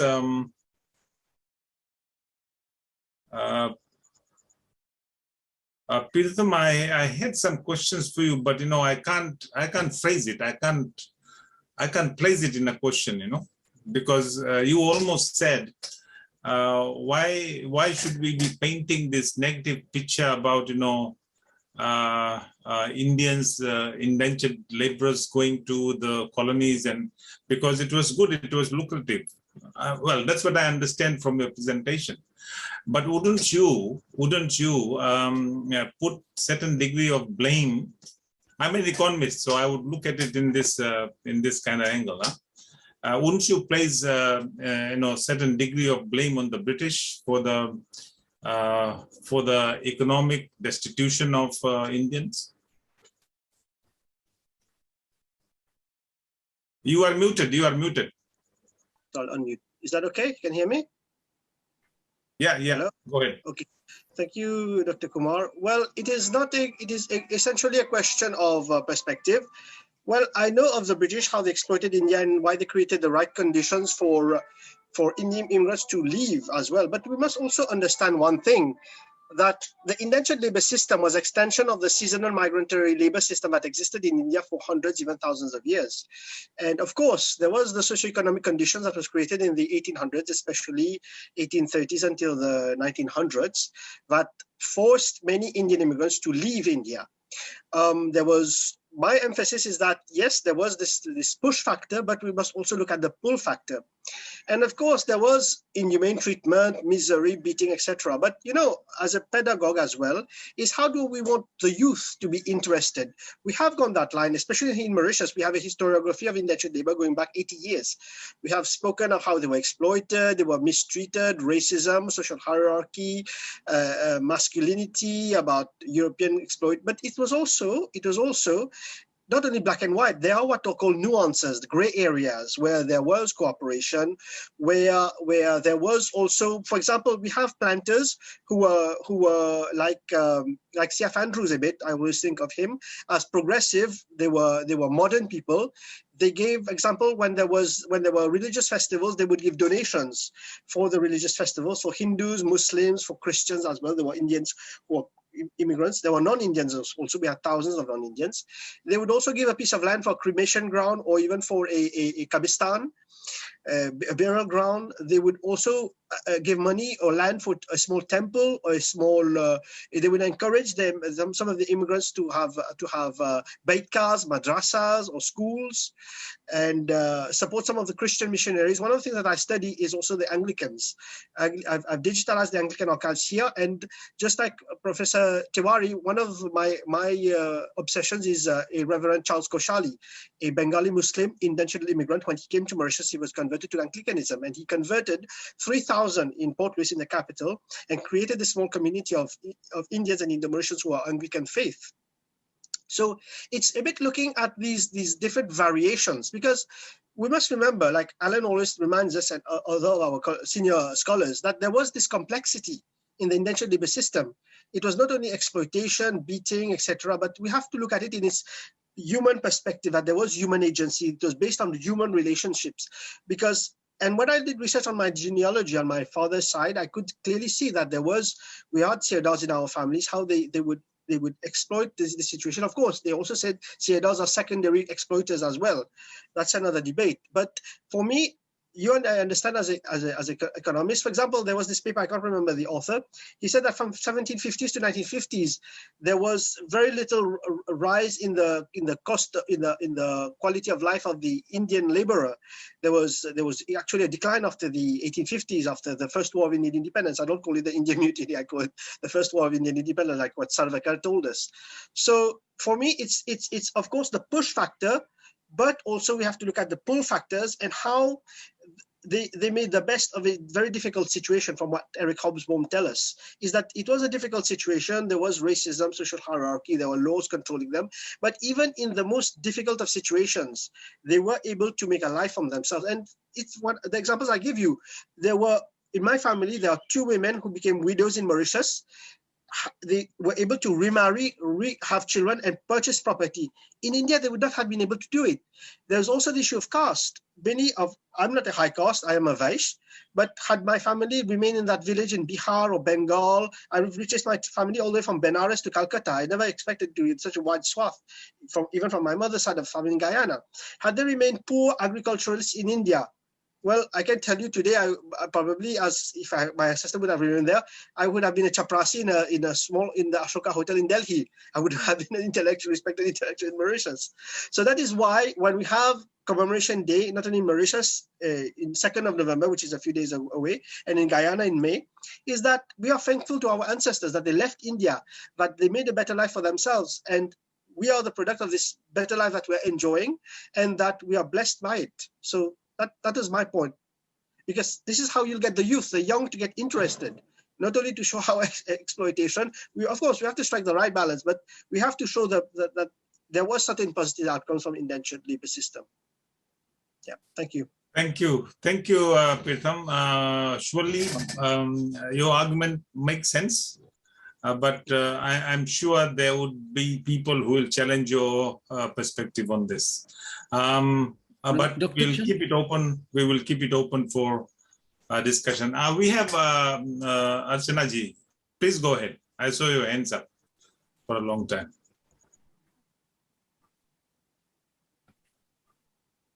Sir, the point that you were making about economics and history. So, since I'm a historian and maybe I am prone to delving into the roots. So you see, the starting point of all this is colonialism. Once the theory of colonialism was given by Richard Hakluyt, but if you see at that time when he gave this theory, it was not subjection of one race or one race subjecting the other race, or there was no such white man's theory, right? He gave this theory that in England there is a problem of employment and there is social discontent because the lords, they were enclosing their plots because they wanted to keep sheep and they wanted to do away with agriculture. So what Richard Hakluyt felt that these people, they can migrate to new places, the new colonies, and these colonies, they were to be made, they were to be what I should say, they should be established by the Charter of the Crown only. So once this happened in America, and we know the America, it was lost to England. Then by that time, we had colonialism that was spreading tentacles in Asia and Africa. And this indentured system, we can say it was the worst form of colonialism, because under colonialism, what Richard Hakluyt said, that those products which are not being grown in England, the colonists can grow those products and they can be supplied to England, so that England is not forced to purchase those products from other countries. Now here what was happening, that for the sake of the planters who had plantations in Trinidad, in Fiji, in so many places, and since due to abolition of slavery, they needed cheap labor. Now, the question was not of labor. If we study further, there is not the question of labor. Bichu has very well exposed in his testimony. The question is not of labor. There was enough labor in British Guiana, but why they insisted on indentured labor? Because they were used to slavery and they wanted a kind of labor over which they had total command. So it is just, we can say, a very deformed form of colonialism. Thank you. Thank you. Thank you, madam. And Ashutosh, please go ahead. We have two questions, but we hardly have time. We have 1 minute each, okay? Pritham, Pritham, wait a minute. We have the questions and then you respond, please. We just have 5 minutes to close the session. Yes. Okay. Yeah. Should I go? Yes, yes, please. Yes. I have no question, but just a suggestion or observation that when we look to the any biography or the self-writing like Totaram or Bechu or who, I mean, or many more who have written their experience, I mean, one needs to be very critical, because no one knows that whether their writing is a correct actually. Because if you look to the, I mean, look why Bechu's writing was much more critical to the working of the plantation system, because it was due to his much influence of the Christianity and missionaries on him actually. Why Totaram writings are much more critical in one book, that is in the my 25 years in Fiji Islands, and in the second unpublished manuscript, why he is not very much critical to the British, rather very much critical to the Indian cultural or social setup. So I mean, while somebody is looking to the narratives of some of the indentured laborers of the indenture system, one needs to be very critical and need to look why somebody is favoring or criticizing. Is there any motive? Because in looking to the two writings of Totaram Sanadhya, it is quite opposite. When he is writing My 21 Years in Fiji in 1915 or 14 and 14, in that book, he is usually criticizing British, colonial system or this indenture system and how it was exploitative. But when he is writing the Bhutlen Ki Katha, the story of the haunted line, he is not criticizing British. He is criticizing the Indian social setup because he's saying that why we came to Fiji, because of the exploitation of the high caste by the low caste in the country, because of the pitiful condition of women in India, because of the pitiful conditions of the widows in the India. So there he is writing the truth. But when he is writing to Fiji in Fiji book, he had some influence actually, and that was the nationalist influence. So he's talking, he's saying nationalist ideas through his own mouth, though that was not him. You are mute. We just have to close the session within a few minutes. I'll have the question, Khemendra, just 1 minute, please, and then we'll have response from Peerthum. What I have to say is that I agree with Satish Kumarji, but the thing is that if we look at the narratives of the Girmit in Fiji, even Brijlal says that it has shifted from the doom and gloom. It has moved away from that because there are many multiple narratives there. And in Burton's book, The Fiji of Today, he highlights about Gurdin. There is a Girmitia after his Girmit, he stayed in Fiji and became very successful. So what I can say is that it's just not only the atrocities that happened to them, but there were a lot of opportunities. Even Brijlal's grandfather had the same opportunity. Okay. When talking about Bhutlan ki kahani. Khemendra, sorry, I have to stop here. I'll allow Peerthum to 1 minute to respond, and then we'll close the session because the other session has to start. Thank you. Sorry about that. You are mute, Peerthum. Is that good? Okay, very quickly, the decision is that in most of the 17 slave colonies where you had slavery, most of the slaves left the sugar estates, the slaves and ex-apprentices. They passed laws and they tried to bring them back, but it was they decided to leave. So there was a type of vacuum that was left. If you remember, the only colony was Antigua, which went directly for direct termination of the apprenticeship system. And there was a need for labor. And in fact, in the Caribbean, if you're familiar with the works of Douglas Hall and other Caribbeanists, is that they wanted West African liberated Africans and not even Indian immigrants because it was so expensive to introduce them. In Mauritius, the vast majority of the slaves were buying their freedom, leaving the sugar estates, especially the skilled ones. And by 1839, there was indeed a type of labor shortage with all of the immigrants, all of the ex-apprentices, slaves leaving. So that is why they turned to India, because they had links with India and they knew India since French times, Dutch times. So of course, there was an issue of control, etc. And even they wanted to go afield as other colonies like Comoros, Madagascar, to try to bring immigrants to work. And they high the opinion of Indian immigrants at the beginning of indenture. And by the time we reached the 1870s, 1860s, they vilified them with new ideas and how they portrayed the immigrants later on in the indentured labor system. So thank you, Professor Kumar. I will end on that note and not expire my time. Thanks. Thank you. Thank you so much, Peerthum. And I would take this opportunity to thank each one of you presenters, Peerthum, Khemendra and Archana ji. Thank you so much for your excellent presentations. And Ashutosh ji, thank you for your presentation. Your presentation was great. I think you opened up the issues pretty well. And surely this discussion could be open elsewhere, and it's pretty interesting and much to be learned from this. Thank you so much, and we will probably start the new session within a few minutes. Thank you so much. Thank you. Bye-bye.